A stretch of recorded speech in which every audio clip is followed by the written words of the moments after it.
ನಮಸ್ಕಾರ ವೀಕ್ಷಕರೇ, ಸುಮನ್ ಟಿವಿ ಹೆಸರನ್ನ ಬಳಸಿಕೊಂಡು ಯಾರಾದರೂ ನಿಮ್ಮನ್ನ ಸಂಪರ್ಕಿಸಿ ಹಣ ಕೇಳ್ತಿದ್ರೆ ದಯವಿಟ್ಟು ಎಚ್ಚರಿಕೆ ವಹಿಸಿ. ಸುಮನ್ ಟಿವಿಯಿಂದ ಯಾರು ಕೂಡ ಯಾವುದೇ ರೀತಿಯ ಹಣವನ್ನ ಕೇಳೋದಿಲ್ಲ. ಇಂತಹ ಯಾವುದೇ ಘಟನೆ ನಿಮ್ಮ ಗಮನಕ್ಕೆ ಬಂದ್ರೆ ದಯವಿಟ್ಟು ಕೆಳಗಡೆ ನೀಡಿರುವ ನಮ್ಮ ಅಧಿಕೃತ ಕಚೇರಿ ಸಂಖ್ಯೆಗೆ ತಕ್ಷಣ ಕರೆ ಮಾಡಿ ಮಾಹಿತಿ ನೀಡಿ. ನಿಮ್ಮ ಒಂದು ಕರೆ ಮೂಲಕ ಮೋಸಗಾರರ ವಿರುದ್ಧ ಕಠಿಣ ಕ್ರಮ ಕೈಗೊಳ್ಳಲಾಗುತ್ತದೆ. ಧನ್ಯವಾದಗಳು. Suman TV. Murali sir, local ಅಂದರೆ ನಗರಸಭೆ ನಿಮ್ಮ ಕೈಯಲ್ಲಿದೆ. ಇದ್ರ ಜೊತೆಗೆ ವಿಶ್ವನಾಥ್ ಅವರನ್ನು ಕರೆಸಿದ್ರಿ ನೀವು ಪ್ರತಿಭಟನೆಗೆ. ಏನು ರೀಸನ್ನು? ಏನು ರಾಜಕೀಯ ಕಾರಣಕ್ಕ? ನೆಕ್ಸ್ಟ್ ವಿಶ್ವನಾಥ್ ಅವರ ಮಗ ಲೋಕಸಭಾ ಚುನಾವಣೆಗೆ ಸ್ಪರ್ಧೆ ಮಾಡಬೇಕು, ಈಗಲಿಂದನೇ ಇಮೇಜ್ ಬೆಳೆಸ್ಕೊಳಕ್ಕ? ಅಲ್ಲ, ನಿಮಗೆ ರಾಜಕೀಯ ಬೇಕಾ ಅಥವಾ ಪರಿಹಾರ ಬೇಕಿತ್ತಾ? ನೋಡಿ, ಭಾರತೀಯ ಜನತಾ ಪಾರ್ಟಿ ಒಂದು ಶಿಸ್ತಿನ ಪಕ್ಷ. ಅದು ಒಂದು ರೀತಿ ಪಾರ್ಟಿ ವಿತ್ ಡಿಫರೆಂಟ್. ನಾವು ಅನ್ಯ ಪಕ್ಷಗಳಕ್ಕಿಂತ ನಾವು ಡಿಫರೆಂಟ್ ಇದ್ದೀವಿ. ಯಾಕಂದ್ರೆ ನಮ್ಮ ಹೋರಾಟ ಯಾವತ್ತಿದ್ರೂ ಇಲ್ಲಿನ ಸಂಸ್ಕೃತಿ, ಇಲ್ಲಿನ ಸಾಮಾಜಿಕ ವ್ಯವಸ್ಥೆ ಏನಿದೆ ಅದಕ್ಕೆ ಅನುಗುಣವಾಗಿ ಆ ವ್ಯವಸ್ಥೆಗೆ ತಕ್ಕಂತೆ ನಮ್ಮ ಹೋರಾಟ ಇತ್ತು. ನಿನ್ನೆ ಯಾವುದೇ ಭಾರತೀಯ ಜನತಾ ಪಕ್ಷದ ವತಿಯಿಂದ ಒಂದು ಪತ್ರಿಕಾಗೋಷ್ಠಿ ಆಗಲಿ, ಅಧಿಕೃತ ಹೇಳಿಕೆ ಆಗಲಿ, ಇಲ್ಲ ಪಕ್ಷದ ಬ್ಯಾನರ್ ಅಡಿಯಲ್ಲಿ ಮಾಡಿರ್ತಕ್ಕಂಥ ಪ್ರತಿಭಟನೆ ಅಲ್ಲ. ಅದು ಅವರು ವೈಯಕ್ತಿಕವಾಗಿ ಜನಪರ ಸಂಘಟನೆಗಳಿಂದ, ಹಿತರಕ್ಷಣಾ ಸಂಘಟನೆಗಳ ವತಿಯಿಂದ ಮಾಡಿರ್ತಕ್ಕಂಥ ಪ್ರತಿಭಟನೆ. ಅದಕ್ಕೆ ಹಿಂದೆನೆ ನಮ್ಮ ಜಿಲ್ಲಾಧ್ಯಕ್ಷರು ಹೇಳಿಕೆಯನ್ನ ಕೊಟ್ಟಿದ್ದಾರೆ ಪತ್ರಿಕಾಗೋಷ್ಠಿಯಲ್ಲಿ. ಈ ಹೋರಾಟಕ್ಕೆ ಅಂದ್ರೆ ಶಾಶ್ವತ ನೀರು ಬೇಕು ಅನ್ನೋ ಹೋರಾಟಕ್ಕೆ ನಮ್ಮ ಸಹಮತಿ ಇದೆಯೇ ಹೊರತು ನೆನ್ನ ಹೋರಾಟಕ್ಕಲ್ಲ. ಜೊತೆಗೆ ಏನಾದ್ರೆ ಮುಂದಿನ ದಿನಗಳಲ್ಲಿ ಈ ಹೋರಾಟ ಸಣ್ಣ ಹಂತದಲ್ಲಿ ಮಾಡಿದ್ರೆ ಸರ್ಕಾರಕ್ಕೆ ತಟ್ಟೋದಿಲ್ಲ, ಆ ಬಿಸಿ ಮುಟ್ಟೋದಿಲ್ಲ. ಹಾಗಾಗಿ ನಾವು 3 ಜಿಲ್ಲೆಗಳನ್ನು, ಬೆಂಗಳೂರು ಗ್ರಾಮಾಂತರ, ಕೋಲಾರ, ಚಿಕ್ಕಬಳ್ಳಾಪುರ, ಅಲ್ಲಿ ಪಕ್ಷಾತೀತವಾಗಿ ಎಲ್ಲ ಸ್ಥಳೀಯ ಶಾಸಕರುಗಳನ್ನ, ಎಲ್ಲ ನಾಗರಿಕ ಹಿತರಕ್ಷಣಾ ವೇದಿಕೆಗಳನ್ನ ವಿಶ್ವಾಸಕ್ಕೆ ತೆಗೆದುಕೊಂಡು ಭಾರತೀಯ ಜನತಾ ಪಕ್ಷದ ನೇತೃತ್ವದಲ್ಲಿ ಮುಂದಿನ ದಿನಗಳಲ್ಲಿ ಅದರ ಒಂದು ರೂಪರೇಷೆಗಳನ್ನ ರೆಡಿ ಮಾಡಿಕೊಂಡು ಮುಂದಿನ ದಿನಗಳಲ್ಲಿ ನಾವು ಒಂದು ದೊಡ್ಡ ಮಟ್ಟದ ಹೋರಾಟ ಇದೆ. ಆದ್ರೆ ನಮ್ಮ ಬೇಡಿಕೆ ಏನಂದ್ರೆ ಶಾಶ್ವತ ನೀರಾವರಿ ಬೇಕೇ ಬೇಕು, ಇದರಲ್ಲಿ ರಾಜಿ ಇಲ್ಲ. ನಾವು ಸರ್ಕಾರಕ್ಕೆ ಇದರನ್ನ ಬಿಸಿ ಮುಟ್ಟತಕ್ಕಂಥ ಕೆಲಸ ಮಾಡ್ತೀವಿ ಹೊರತು ಯಾವುದೇ ಪ್ರಗತಿಪರ ಚಳವಳಿ, ಪ್ರಗತಿಪರ ಸಂಘಟನೆಗಳು ನೀರಾವರಿ ವಿಚಾರದಲ್ಲಿ ಹೋರಾಟ ಯಾವೇ ಮಾಡಿ ವೈಯಕ್ತಿಕವಾಗಿ ಯಾವುದೇ ಬ್ಯಾನರ್ ಅಲ್ಲಿ ಮಾಡಿದ್ರು ಸಹ ಭಾರತೀಯ ಜನತಾ ಪಕ್ಷ ಅದನ್ನ ಬೆಂಬಲಿಸ್ತದೆ. ಆದ್ರೆ ನಿನ್ನೆ ಯಾವುದೇ ಭಾರತೀಯ ಜನತಾ ಪಕ್ಷದ ಅಧಿಕೃತ ಒಂದು ಹೋರಾಟ ಅಲ್ಲ. ಅದು ಅವರು ವೈಯಕ್ತಿಕವಾಗಿ ಇರಬಹುದು. ಅವರು ಭಾರತೀಯ ಜನತಾ ಪಕ್ಷದ ಶಾಸಕರು ಇರಬಹುದು, ಅವರು ಭಾರತೀಯ ಜನತಾ ಪಕ್ಷದ ಕಾರ್ಯಕರ್ತರು ಇರಬಹುದು. ಆದ್ರೆ ಇದು ಭಾರತೀಯ ಜನತಾ ಪಕ್ಷದ ಅಧಿಕೃತ ಹೋರಾಟ ಅಲ್ಲ. ಇದಕ್ಕೆ ಮಾನ್ಯ ನಮ್ಮ ಸಂಸದರು ಕೂಡ ಹೇಳಿಕೆ ಕೊಟ್ಟಿದ್ದಾರೆ. ಹೋರಾಟವನ್ನ ನಾವು ಬೆಂಬಲಿಸ್ತೀವಿ, ಯಾರೇ ಮಾಡಿದ್ರು ನೀರಾವರಿ ಹೋರಾಟ ನಮ್ಮ ಬೇಡಿಕೆ ಇದ್ದೇ ಇದೆ. ಆದ್ರೆ ಇದು ಕಂಪ್ಲೀಟ್ ಆಗಿ ನಿಮ್ಮ ಪಕ್ಷದಲ್ಲಿರುವಂತಹ ಗುಂಪುಗಾರಿಕೆಯನ್ನ ಇದು ತೋರಿಸ್ತಾ ಇದೆ. ಇಲ್ಲ ಮುರಳಿ ಸರ್, ದಯವಿಟ್ಟು ನನಗೊಂದು 2 ನಿಮಿಷ ಕಾಲಾವಕಾಶ ಕೊಡಿ. ಮುರಳಿ ಅಣ್ಣವರೇ, ಸಂದೀಪ್ ರೆಡ್ಡಿ ಯಾವ ಪಕ್ಷದವರು, ಯಲಹಂಕ ವಿಶ್ವನಾಥ್ ಅವರು ಯಾವ ಪಕ್ಷದವರು? ದಯವಿಟ್ಟು ಕ್ಷೇತ್ರ ಜನರಿಗೆ ತಪ್ಪು ಮಾಹಿತಿ ಕೊಡೋಕೆ ಹೋಗ್ಬೇಡಿ. ಯಾಕಂತಂದ್ರೆ ನಿಮ್ಮ ಪಕ್ಷದ ಬ್ಯಾನರ್ ಅಡಿಯಲ್ಲಿ ಇವ್ರು ಕೆಲಸ ಮಾಡ್ತಾ ಇರೋದು. ಒಂದು ವೇಳೆ ಇದು ನಿಷ್ಪಕ್ಷಪಾತವಾಗಿ ನೀರಾವರಿ ಹೋರಾಟಗಾರರು ಮಾಡಿದ್ರೆ ನಾನು ಒಪ್ಕೊಂತ ಇದೆ. ನಿಮ್ಮದೇ ಪಕ್ಷದ ಚಿನ್ನದ ಅಡಿಯಲ್ಲಿ ಆಯ್ಕೆ ಆಗಿರುವಂತ ಜನಪ್ರತಿನಿಧಿಯವರು ಹೆಂಗ್ರಿ ಬರ್ತಾರೆ? ನಿಮ್ಮ ಪಕ್ಷದ ಒಬ್ಬ ಜಿಲ್ಲಾಧ್ಯಕ್ಷ ಇದಕ್ಕೆ ನಮಗೆ ಸಹಮತ ಇಲ್ಲ, ಇದು ನಮ್ಗೆ ಬೆಂಬಲ ಅವಶ್ಯಕತೆ ಇಲ್ಲ, ಇದು ಪ್ರತಿಭಟನೆ ಅವಶ್ಯಕತೆ ಇಲ್ಲ ಅಂತಂದ್ಮೇಲೆ ಇದೇ ಲೋಕಸಭೆಯ ಸಂಸದರು ಆದಂತ ಡಾಕ್ಟರ್ ಕೆ ಸುಧಾಕರ್ ಹೇಳ್ತಾರೆ ನನ್ನ ಬೆಂಬಲ ಇಲ್ಲ ಅಂತ ಹೇಳಿದ್ರು ಕೂಡ ಯಲಹಂಕ ವಿಶ್ವನಾಥ್ ಅವರು ಬರ್ತಾರೆ ಅಂತಂದ್ರೆ ಇದು ರಾಜಕೀಯ ಗೊಂದಲನ, ಇಲ್ಲ ಮುಂದೆ ರಾಜಕೀಯ ಬೇಳೆ ಬಯಸ್ಕೊಳ್ಳೋಂಥದ್ದ, ಇಲ್ಲ ನಿಮ್ಮ ಪಕ್ಷದಲ್ಲಿ ಆಗಿರುವಂತಹ ಒಂದು ಒಡುಕ? ಇದು ದಯವಿಟ್ಟು ಕ್ಷೇತ್ರ ಜನಕ್ಕೆ ತಿಳಿಸ್ಬೇಕು. ಯಾಕಂತಂದ್ರೆ ನಿಮ್ಮ ಪಕ್ಷದ ಸಂಸದರಿರ್ಬೋದು, ಜಿಲ್ಲಾಧ್ಯಕ್ಷರಿರ್ಬೋದು, ಅವರು ಪತ್ರಿಕಾ ಮುಖಾಂತರ, ಮಾಧ್ಯಮಗಳ ಮುಖಾಂತರ ಹೇಳಿದ್ದಾರೆ ಈ ಬೆಂಬಲ, ಇದು ಈ ಪ್ರತಿಭಟನೆಗೆ ನಮ್ ಬೆಂಬಲ ಇಲ್ಲ ಅಂತ. ಆದ್ರೂ ಕೂಡ ಇಷ್ಟು ಹೇಳಿದ್ರು ಕೂಡ ಯಲಹಂಕ ವಿಶ್ವನಾಥ್ ಅವರು ಬಂದುಬಿಟ್ಟು ಹೆಂಗೆ ಅಲ್ಲಿ ನಿಂತುಕೊಂಡು ಈ ಕ್ಷೇತ್ರದ ಜನರ ಬಗ್ಗೆ ಇರ್ಬೋದು, ಭಾರತೀಯ ಜನತಾ ಪಾರ್ಟಿ ಬಗ್ಗೆ ಇರ್ಬೋದು, ಹೆಂಗೆ ಮಾತಾಡಿದ್ರು ದಯವಿಟ್ಟು ನೀವು ಈ ಕ್ಷೇತ್ರದ ಜನಕ್ಕೆ ನೀವು ಕ್ಲಾರಿಟಿ ಕೊಡಲೇಬೇಕು. ಇಲ್ಲ ನಾನು ಬಿಡೋ ಮಾತಾ ಇಲ್ಲ.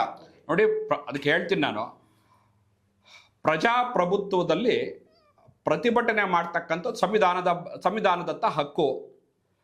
ಸೊ ಯಾವುದೇ ಒಂದು ವಿರೋಧಿ ವ್ಯವಸ್ಥೆ ಪ್ರಜಾಪ್ರಭುತ್ವದಲ್ಲಿ ಪಕ್ಷದಲ್ಲಿ ಶಿಸ್ತಿನ ಪಕ್ಷ ಅಂತ ಹೇಳಿದ್ರು. ಶಿಸ್ತಿನ ಪಕ್ಷದಲ್ಲಿ ತಾವು ಕಾಂಗ್ರೆಸ್ ವಕ್ತಾರ ತಾವು ದಯವಿಟ್ಟು ಮನಗಾಣಬೇಕು. ಈ ಹೋರಾಟಕ್ಕೆ ಭಾರತೀಯ ಜನತಾ ಪಕ್ಷದ ಕಡೆಯಿಂದ ಯಾವುದೇ ಒಂದು ಅಧಿಕೃತವಾಗಿ ನಾವು ಕರೆಯನ್ನ ಕೊಟ್ಟಿಲ್ಲ, ಯಾವುದೇ ಬಂದ್ಗಾಗ್ಲಿ ಹೋರಾಟ ಆಗಲಿ. ಪಾರ್ಟಿ ವಕ್ತಾರ ಇರ್ಬೋದು, ಪಾರ್ಟಿ ಯಾವುದೇ ಜವಾಬ್ದಾರಿ ಸ್ಥಾನದಲ್ಲಿ ಇರ್ತಕ್ಕಂಥವ್ರು ಯಾರು ಕೊಟ್ಟಿಲ್ಲ. ನೋಡಿ ಈಗ ಏನಾಗ್ಬಿಡುತ್ತೆ ಸರ್, ನಾನು ಮಹೇಶ್ ಸರ್ ಒಂದು ಹೇಳೋದೇನಂದ್ರೆ, ಈಗ ಯಾರಾದ್ರೂ ಒಬ್ಬ ವ್ಯಕ್ತಿ ಯಾರೋ ಒಬ್ಬ ಕಾಂಗ್ರೆಸ್ ಪಕ್ಷದ ಕಾರ್ಯಕರ್ತ ಅನ್ಕೊಂಡ, ಅಲ್ಲ ನಾನು ಒಂದು ಮಾತು ಹೇಳ್ಬಿಡ್ತೀನಿ, ಒಂದು ಮಾತು ಹೇಳ್ಬಿಡ್ತೀನಿ, ಈಗ ಒಂದೇ ಮಾತು ಹೇಳ್ಬಿಡ್ತೀನಿ ಸರ್, ಒಂದೇ ಲೈನಲ್ಲಿ ಏನಂದ್ರೆ, ಈಗ ಯಾವುದೋ ಒಂದು ಕಾಂಗ್ರೆಸ್ ಪಕ್ಷ ಭಾರತೀಯ ಜನತಾ ಯಾವುದೋ ಕಾರ್ಯಕರ್ತ ಇರ್ತಾನೆ, ರಸ್ತೆಯಲ್ಲಿ ಒಂದು ಕಾರ್ ಚಲಾಯಿಸ್ಕೊಂಡು ಹೋಗ್ತಾ ಇರ್ತಾನೆ. ಇವತ್ತು ಅವನೇನೋ ಒಂದು ಅಪಘಾತ ಮಾಡಿದ್ನು ಅಂದ ತಕ್ಷಣ ಇಡೀ ಪಾರ್ಟಿಯನ್ನು ಹೊಣೆಗಾಣಿಕೆ ಮಾಡ್ಲಿಕ್ಕೆ ಆಗ್ತದ? ಹಾಗಾದ್ರೆ ಈ ದೇಶದ ಒಂದು ಪ್ರಾಥಮಿಕ ಯಾವುದೇ ಒಂದು ಪಾರ್ಟಿ ಅವನು ಮೆಂಬರ್ ಆದ ಮಾತ್ರಕ್ಕೆ ಅವ್ನು ಬೇರೆ ಯಾವುದೇ ಹೋರಾಟ ಮಾಡಬಾರ್ದು, ಅವನು ವೈಯಕ್ತಿಕವಾಗಿ ಯಾವುದೇ ಒಂದು ಏನೋ ಮಾಡಬಾರ್ದು ಅದನ್ನ ಪಾರ್ಟಿ ಕಂಪ್ಯಾರಿಸನ್ ಮಾಡೋದು ತಪ್ಪಾಗ್ತದೆ. ಹೋರಾಟ ಮಾಡೋ ಹಕ್ಕು ಈ ದೇಶದ ಪ್ರತಿಯೊಬ್ಬ ನಾಗರಿಕನಿಗೂ ಇದೆ. ಸೊ ಹಾಗಾಗಿ ಇದು ಹೋರಾಟ ಮಾಡಿರೋದು ಕೂಡ ಎಲ್ಲರ ಹೋರಾಟ ಕೂಡ ಅದೇ, ಎಲ್ಲರ ಧ್ವನಿ ಕೂಡ ಅದೇ. ಹೋರಾಟ ಮಾಡಿರೋದು ಸರಿ ಇದೆ, ಹೋರಾಟಕ್ಕೆ ನಮ್ಮ ವಿರೋಧ ಇಲ್ಲ. ಆದ್ರೆ ನಮ್ಮ ಪಕ್ಷ ಏನು ಇದರಲ್ಲಿ ಓಕೆ, ಈಗ ಸ್ಪಷ್ಟವಾಗಿದೆ, ನಿಮ್ಮ ಪಕ್ಷ ಅಧಿಕೃತವಾಗಿ ಹೋರಾಟಕ್ಕೆ ಇಳಿದಿರಲಿಲ್ಲ. ಅಲ್ಲ, ಒಂದ್ ನಿಮಿಷ ಇರಿ, ಆಯ್ತು. ಇದುವರೆಗೂ ಹಾಗಾದ್ರೆ ಇದುವರೆಗೂ ನಿನ್ನೆ ಪ್ರತಿಭಟನೆಯನ್ನ ಬಿಟ್ಟು ಇದುವರೆಗೂ ಬಿಜೆಪಿ ಈ ಸಮಸ್ಯೆ ಬಗ್ಗೆ ಧ್ವನಿ ಎತ್ತಿಲ್ವಾ ಹಾಗಾದ್ರೆ? ಆಮೇಲೆ ಇದೊಂದು ಪ್ರಶ್ನೆ, ವಿಶ್ವನಾಥ್ ಅವರು ಬಂದು ಇಲ್ಲಿ ಪ್ರತಿಭಟನೆ ಮಾಡೋದು ಅದು ಪಕ್ಷವನ್ನ ಬಿಟ್ಟು, ವಿಶ್ವನಾಥ್ ಅವರ ಹಿಸ್ಟ್ರಿಯನ್ನು ನೋಡಿದಂತಹ ಸಂದರ್ಭದಲ್ಲಿ ವಿಶ್ವನಾಥ್ ಅವರು ಕೆ ಸುಧಾಕರ್ ಅವ್ರಿಗಿಂತಲೂ ಹೆಚ್ಚಿನ ಮಟ್ಟದಲ್ಲಿ ಬಿಜೆಪಿ ಕಟ್ಟಾಳು, ಅವರು ಪಕ್ಷವನ್ನ ಮೀರಿ ಬರೋದಿಲ್ಲ. ಸೊ ಎಲ್ಲೋ ಒಂದ್ ಕಡೆ ನೋಡ್ತಾ ಇದ್ರೆ, ಮೇಲ್ನೋಟಕ್ಕೆ ನೋಡ್ತಾ ಇದ್ರೆ, ಕಳೆದ ಲೋಕಸಭಾ ಚುನಾವಣೆಯಲ್ಲಿ ಡಾಕ್ಟರ್ ಕೆ ಸುಧಾಕರ್ ಅವರಿಗೆ ಟಿಕೆಟ್ ಕೊಡೋದಕ್ಕೆ ವಿಶ್ವನಾಥ್ ಅವ್ರಿಗೆ ಇಷ್ಟ ಇರಲಿಲ್ಲ. ಈಗ ಯಾಕೆ ಬಂದಿದ್ದಾರೆ ಅಂತ ಹೇಳಿದ್ರೆ, ಮುಂದೆ ಲೋಕಸಭಾ ಚುನಾವಣೆ ಬರುತ್ತೆ, ಅದಕ್ಕೆ ಪಿಚ್ಚನ್ನು ರೆಡಿ ಮಾಡ್ಕೊಳ್ಳಿಕ್ಕೆ ಬಂದಂತೆ ಕಾಣಿಸ್ತಾ ಇದೆ. ಅಲ್ಲಿಗೆ ಕಂಪ್ಲೀಟ್ ಆಗಿ ಈ ಬೆಂಗಳೂರು ಗ್ರಾಮಾಂತರ, ದೇವನಹಳ್ಳಿ ಆಗಿರ್ಬೋದು, ಚಿಕ್ಕಬಳ್ಳಾಪುರ ಆಗಿರ್ಬೋದು, ಈ ಯಲಹಂಕ ಆಗಿರ್ಬೋದು, ಇದೆಲ್ಲವನ್ನ ನೋಡ್ತಾ ಇದ್ರೆ ನಿಮ್ಮ ಪಕ್ಷದಲ್ಲೇ ದೊಡ್ಡ ಗೊಂದಲ ಎದ್ದು ಕಾಣಿಸ್ತಾ ಇದೆ. ನೋಡಿ, ಬಿಜೆಪಿ ಒಂದು ಐಡಿಯಾಲಜಿ ಪಾರ್ಟಿ, ಒಂದು ಸೈದ್ಧಾಂತಿಕ ಪಕ್ಷ. ಪ್ರಜಾಪ್ರಭುತ್ವದಲ್ಲಿ ಏನಂದ್ರೆ, ಈಗ ಒಂದು ಬಿಜೆಪಿ ಬಹುದೊಡ್ಡ ರಾಷ್ಟ್ರೀಯ ಪಕ್ಷ, ಇಡೀ ವಿಶ್ವದಲ್ಲಿ ಅತಿ ಹೆಚ್ಚು ಕಾರ್ಯಕರ್ತರು ಹೊಂದಿರತಕ್ಕಂಥ ಪಕ್ಷ. ಸೊ ಹಾಗಾಗಿ ಇಂಥ ಒಂದು ರಾಷ್ಟ್ರೀಯ ಪಕ್ಷದಲ್ಲಿ ಜೊತೆಗೆ ಇನ್ನೊಂದು ಏನಂದ್ರೆ, ಒಂದು ಸಿದ್ಧಾಂತ ಇದೆ. ಇವತ್ತು ಯಾರಾದರೂ ಈ ದೇಶದ ಕಡೆ ನಾಗರಿಕ ಇವತ್ತು ಪ್ರಧಾನಿ ರಾಷ್ಟ್ರಪತಿ ಹುದ್ದೆವರೆಗೂ ಒಂದು ಆಯ್ಕೆಯಾಗಿ ಹೋಗ್ತಕ್ಕಂಥ ಅವಕಾಶ ಇರತಕ್ಕಂಥದ್ದು ಅದು ಭಾರತೀಯ ಜನತಾ ಪಾರ್ಟಿಯಲ್ಲಿ ಮಾತ್ರ. ಸೊ ಹಾಗಾಗಿ ನಮ್ಮ ಭಾರತೀಯ ಜನತಾ ಪಕ್ಷದ ವಿಚಾರಧಾರೆಗಳೇನಿದೆ, ಅವನು ಒಳ್ಳೆ ವಿಚಾರ ಬಂದ್ರೆ, ನಾಯಕತ್ವ ರೂಪಿಸ್ಕೊಳ್ತಕ್ಕಂಥ ವಿಚಾರ ಬಂದ್ರೆ, ಆ ಪ್ಲಾಟ್ಫಾರ್ಮ್ ಅನ್ನ ಅವನು ಎಲ್ಲಿ ಬೇಕಾದ್ರೂ ಅದನ್ನ ನಿರ್ಮಾಣ ಮಾಡ್ಕೊಬಹುದು. ಒಂದ್ ನಿಮಿಷ ಮುರಳಿ ಸರ್, ನನ್ನ ಪ್ರಶ್ನೆ ತುಂಬಾ ಸರಳವಾಗಿತ್ತು, ಸ್ಪಷ್ಟವಾಗಿತ್ತು. ಮುರಳಿ ಸರ್ ಒಂದ್ ನಿಮಿಷ ಕೇಳಿ. ನಾನು 2 ಪ್ರಶ್ನೆ ಕೇಳಿದೆ. ಒಂದು, ಈ ಲೋಕಲ್ ಲೆವೆಲ್ ಅಲ್ಲಿ ಬಿಜೆಪಿಯಲ್ಲಿ ಗೊಂದಲವೇ ಇಲ್ವಾ, ಬಣ ರಾಜಕೀಯ ಇಲ್ವಾ? ಇದು ನೇರವಾಗಿ ಪ್ರಶ್ನೆ. ಇದರ ಜೊತೆಗೆ ಇದುವರೆಗೂ ಯಾಕೆ ಹೋರಾಟ ಮಾಡಿಲ್ಲ ಬಿಜೆಪಿಯಿಂದ ಈ ಸಮಸ್ಯೆ ಬಗ್ಗೆ ಅನ್ನೋದು ಪ್ರಶ್ನೆ ಅಷ್ಟೇ. ಸಿಂಪಲ್ 2 ಪ್ರಶ್ನೆಗೆ ಉತ್ತರ ಕೊಡಿ, ಸಿಂಪಲ್ ಆಗಿ ಆನ್ಸರ್ ಮಾಡಿ. ಅವಕಾಶ ಕೊಟ್ಟಿದ್ದು ಕೇವಲ 3-4 ವರ್ಷ. 19ರಲ್ಲಿ ಸುಧಾಕರ್ ಫಸ್ಟ್ ಟೈಮ್ ಇಲ್ಲಿ ಬಿಜೆಪಿಯಿಂದ ಶಾಸಕರಾಗಿ ಆಯ್ಕೆ ಆದ್ರು. ಆ ಸಂದರ್ಭದಲ್ಲಿ ಬಹುಶಃ ಈಗ ಕಲ್ಸಿರ್ತಕ್ಕಂಥ ಏನು HN ವ್ಯಾಲಿ, KC ವ್ಯಾಲಿ ಅದರ ಒಂದು ವೇಗವನ್ನ ಪಡ್ಕೊಂಡು ಅದನ್ನು ಕಾರ್ಯರೂಪಕ್ಕೆ ತಂದಂತವ್ರು ಸನ್ಮಾನ್ಯ ಸುಧಾಕರ್ ಅವರು. ಈಗ ಆದ್ರೆ ಅವ್ರ ಹಕ್ಕೊತ್ತಾಯ ಇದೆ, 3ನೇ ಹಂತ ಶುದ್ಧೀಕರಣ ಆಗ್ಬೇಕು, ಶಾಶ್ವತ ನೀರಾವರಿ ತರಬೇಕು. ಈ 2 ವಿಚಾರಗಳಲ್ಲಿ ಅವ್ರ ಹಕ್ಕೊತ್ತಾಯ ಇದೆ. ಅದನ್ನ ಸರ್ಕಾರ ನಮ್ಗೆ ಮ್ಯಾಂಡೇಟರಿ ಕೊಟ್ಟಿರ್ತಕ್ಕಂಥ ಕಾಂಗ್ರೆಸ್ ಸರ್ಕಾರಕ್ಕೆ ನಮ್ಮ ಯೋಜನೆ ಉಳಿದಿರ್ತಕ್ಕ ಭಾಗ ಅವ್ರು ಮುಂದುವರಿಸಲಿ. Thank you so much. Gangaraj sir ಏನ್ ಹೇಳ್ತೀರಿ ಈ ವಿಚಾರದಲ್ಲಿ? ನಾನು ಹೇಳೋದೇನಂದ್ರೆ, 2 ರಾಷ್ಟ್ರೀಯ ಪಕ್ಷಗಳು ಇವರು ಅವ್ರ ಮೇಲೆ ಹೇಳೋದು, ಇವ್ರ ಮೇಲೆ ಹೇಳೋದೇ ಹೊರತಾಗಿದೆ. ಜನರ ಹಿತಾಸಕ್ತಿಯನ್ನ ಯಾರು ಪರಿಗಣನೆ ಮಾಡ್ತಾ ಇಲ್ಲ ಅನ್ನೋದು ನನ್ನ ಒಂದು ವಿಚಾರ. ಯಾಕೆ ಹೇಳ್ತಿದ್ದೀನಿ ಅಂದ್ರೆ, ಇದೇ ಸುಧಾಕರ್ ಅವರು ನೀರನ್ನ ತಗೊಂಬರ್ಬೇಕಾದ್ರೆ ದೂರದೃಷ್ಟಿಯ ನಾಯಕ ಅಂದ್ರು. ದೂರದೃಷ್ಟಿಯ ನಾಯಕನಿಗೆ ಗೊತ್ತಿರ್ಲಿಲ್ವಾ ಈ ತರ ಅನಾಹುತಗಳಾಗ್ತವೆ ಅನ್ನೋದು? ಗೊತ್ತಿತ್ತಲ್ವಾ?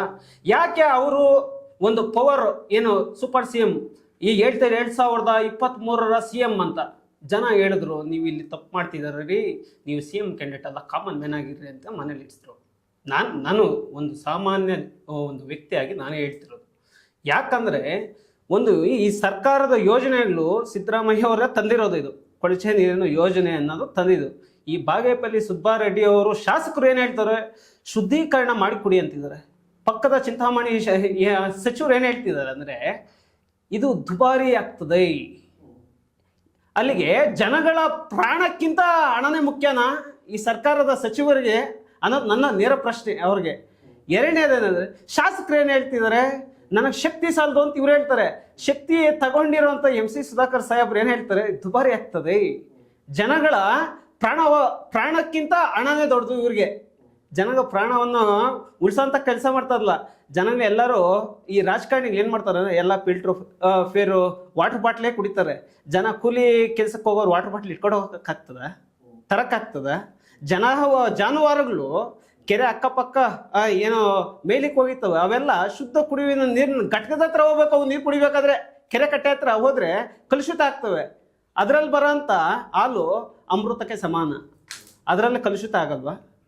ಕುರಿ ಮೇಕೆಗಳನ್ನೆಲ್ಲ ಸಾಕ್ತಾರೆ, ರೈತಾಪಿ ವರ್ಗ, ಅದರಲ್ಲಿ ಖನಿಜಗಳು ಹೋಗ್ತವೆ, ಮಾಂಸದಲ್ಲಿ ವಿಷಪೂರಿತ ಆಗಲ್ವಾ? 2023 ಚುನಾವಣೆಯಲ್ಲಿ ಕುಮಾರಣ್ಣವರು ಒಂದು ರಾಜಕೀಯ ಒಂದು ಇದಕ್ಕೆ ಬಂದಾಗ ಆಗಲೇ ನಮ್ಮ ನಾಯಕರು, ದೂರದೃಷ್ಟಿಯ ನಾಯಕರು ಸುಧಾಕರ್ ಅವರಲ್ಲ, ನಮ್ಮ ಕುಮಾರಣ್ಣವರು ಅವತ್ತೇ ಹೇಳಿದರು, ಇದು ಈ ತರಕಾರಿಗಳಲ್ಲಿ ವಿಷಕಾರಿ ಅಂಶ ಪತ್ತೆ ಆಗ್ತದೆ ಅಂತ ಕುಮಾರಣ್ಣವ್ರು ಹೇಳಿದರು. ಅವತ್ತೇ ಹೇಳಿದರು, ಇವ್ರು ಮನ್ಗಣ್ಲಿಲ್ಲ. ಆಗ ವಿರೋಧ ಪಕ್ಷದಲ್ಲಿದ್ದರು ಇವರು, ಕುಮಾರಣ್ಣವ್ರನ್ನ ಬೇರೆ ರೀತಿ ಟೀಕೆಗಳು ಮಾಡಿದ್ರು. ಅದ್ರ ರಾಜಕೀಯ ವಿಚಾರಗಳನ್ನ ಹೊರತುಪಡಿಸಿ ನೋಡಿದಾಗ ಕುಮಾರಣ್ಣವರು ದೇವೇಗೌಡರು ಇರ್ಬೋದು, ಈ ಕರ್ನಾಟಕದ ರಾಜ್ಯದ ವಿಚಾರವಾಗಿ ಯಾವಾಗಲೂ ಸಹ ನೀರಾವರಿ ವಿಚಾರವಾಗಿ ಕರ್ನಾಟಕಕ್ಕೆ ಅನ್ಯಾಯವಾಗಿದೆ ಅನ್ನೋದು ಪ್ರತಿ ಕ್ಷಣ ಸದನದಲ್ಲಿ ಧ್ವನಿ ಎತ್ತಂಥ ಪಕ್ಷ ನಮ್ಮದು. ಆ ನಿಟ್ಟಿನಲ್ಲಿ ನಾನು ಹೇಳೋದೇನೆಂದರೆ, ಈ ರಾಜಕೀಯ ಹಿತಾಸಕ್ತಿಗಳು ಬಿಡಿ. ಈ ಪ್ರದೀಪ್ ಈಶ್ವರ್ ಅವರೇನು ಹೇಳಿದ್ರು, ಒಂದು ತಂಡ ರಚನೆ ಮಾಡಬೇಕು ಅಂದರು. ಯಾವಾಗ ಬರ್ತೀರಾ ಹೇಳ್ರಿ, ನಮ್ಮ ಶಾಸಕರನ್ನ ನಮ್ಮ ಪಾರ್ಟಿಯಿಂದ ಶಾಸಕರು ಗೆದ್ದಿರೋಂಥವ್ರನ್ನ ಯಾವತ್ತು ಬರ್ತೀರಾ ಹೇಳಿ, ನಾವು ಆಹ್ವಾನ ಮಾಡ್ತೀವಿ. ನೀವು ಸಿದ್ದರಾಮಯ್ಯನ ಹತ್ರ ನಮ್ಮ ನಿಯೋಗ ಕರ್ಕೊಂಡೋಗಿ ನಮ್ಮದೇ ಇದು NDA ಮೈತ್ರಿಕೂಟದಲ್ಲಿ ನಂದು ಸಣ್ಣ ಪ್ರಶ್ನೆ ಇದೆ, ಹೇಳ. NDA ಅಲ್ವಾ ನೀವೀಗ? NDA ಅಲ್ವಾ? ನಿಮ್ಮಲ್ಲಿ ಮೇಲ್ನೋಟಕ್ಕೆ ಹಿರಿಯ ನಾಯಕರು ಇದ್ದಾರಲ್ವಾ, ಅವ್ರ ಮ್ಯಾಥ್ಸ್ ಕರೆಕ್ಟಾಗಿ ವರ್ಕೌಟ್ ಆಗ್ತಿದೆ, ನಿಮ್ಮ ಕೆಮಿಸ್ಟ್ರಿ ವರ್ಕೌಟ್ ಆಗ್ತಿಲ್ಲ ಅಂತ ನನಗೆ ಅನಿಸ್ತಾ ಇರೋದು. ಯಾಕೆ ಅಂತ ಹೇಳ್ತೀನಿ. ಎಕ್ಸಾಂಪಲ್ ಕೊಡ್ಲಾ? ಚಿಕ್ಕಬಳ್ಳಾಪುರದಲ್ಲಿ ಈ ಸಮಸ್ಯೆ ಇದೆ, ಕುಡಿಯೋ ನೀರಿನ ಸಮಸ್ಯೆ ಇದೆ. ಜಂಟಿಯಾಗಿ ಯಾವತ್ತಾದ್ರೂ ಹೋರಾಟ ಮಾಡಿದ್ರ? ಅಲ್ಲ, ನನ್ನ ಸರಳ ಪ್ರಶ್ನೆ, ಜಂಟಿಯಾಗಿ ಹೋರಾಟ ಮಾಡಿದ್ರ? ಯಾಕೆ ಅಂತ ಕೇಳ್ತೀನಿ ಅಂತ. ಈಗ 2028 ಟಾರ್ಗೆಟ್ ನಿಮ್ದು, ಹೌದಾ? 2028ರಲ್ಲಿ ಮೈತ್ರಿ ಸರ್, ಅದು ರಾಜಕೀಯ ಪ್ರೇರಿತ. ನೀವು ನಾನೊಂದು ಹೇಳ್ತೀನಿ ಕೇಳಿಸ್ಕೊಳ್ಳಿ. 2028 ರಾಜಕೀಯ ಪ್ರೇರಿತ ಜಂಟಿ ಅದು ಇಲ್ಲಿ ಪ್ರಶ್ನೆ ನೀವು ಕರೆದಿರೋದು ರಾಜಕೀಯ ವಿಚಾರವನ್ನ ಮಾತಾಡ್ಲಿಕ್ಕಲ್ಲ. ದಯವಿಟ್ಟು ಇಲ್ಲಿ ರಾಜಕೀಯ ತರಬೇಡಿ.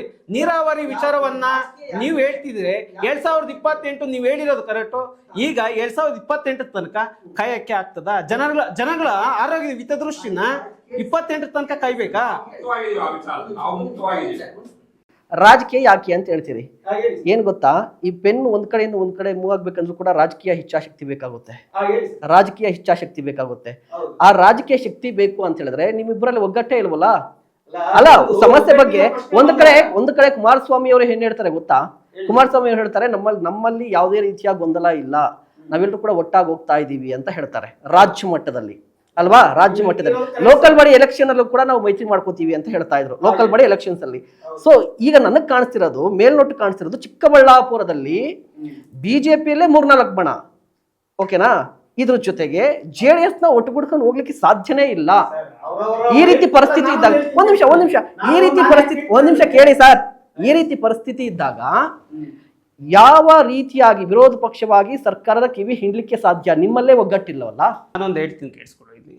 ಈ ಕ್ಷೇತ್ರದ ಜನಪ್ರತಿನಿಧಿಯಾಗಿ ಪ್ರದೀಪ್ ಈಶ್ವರ್ ಅವರನ್ನ ಆಯ್ಕೆ ಮಾಡಿದ್ದಾರೆ.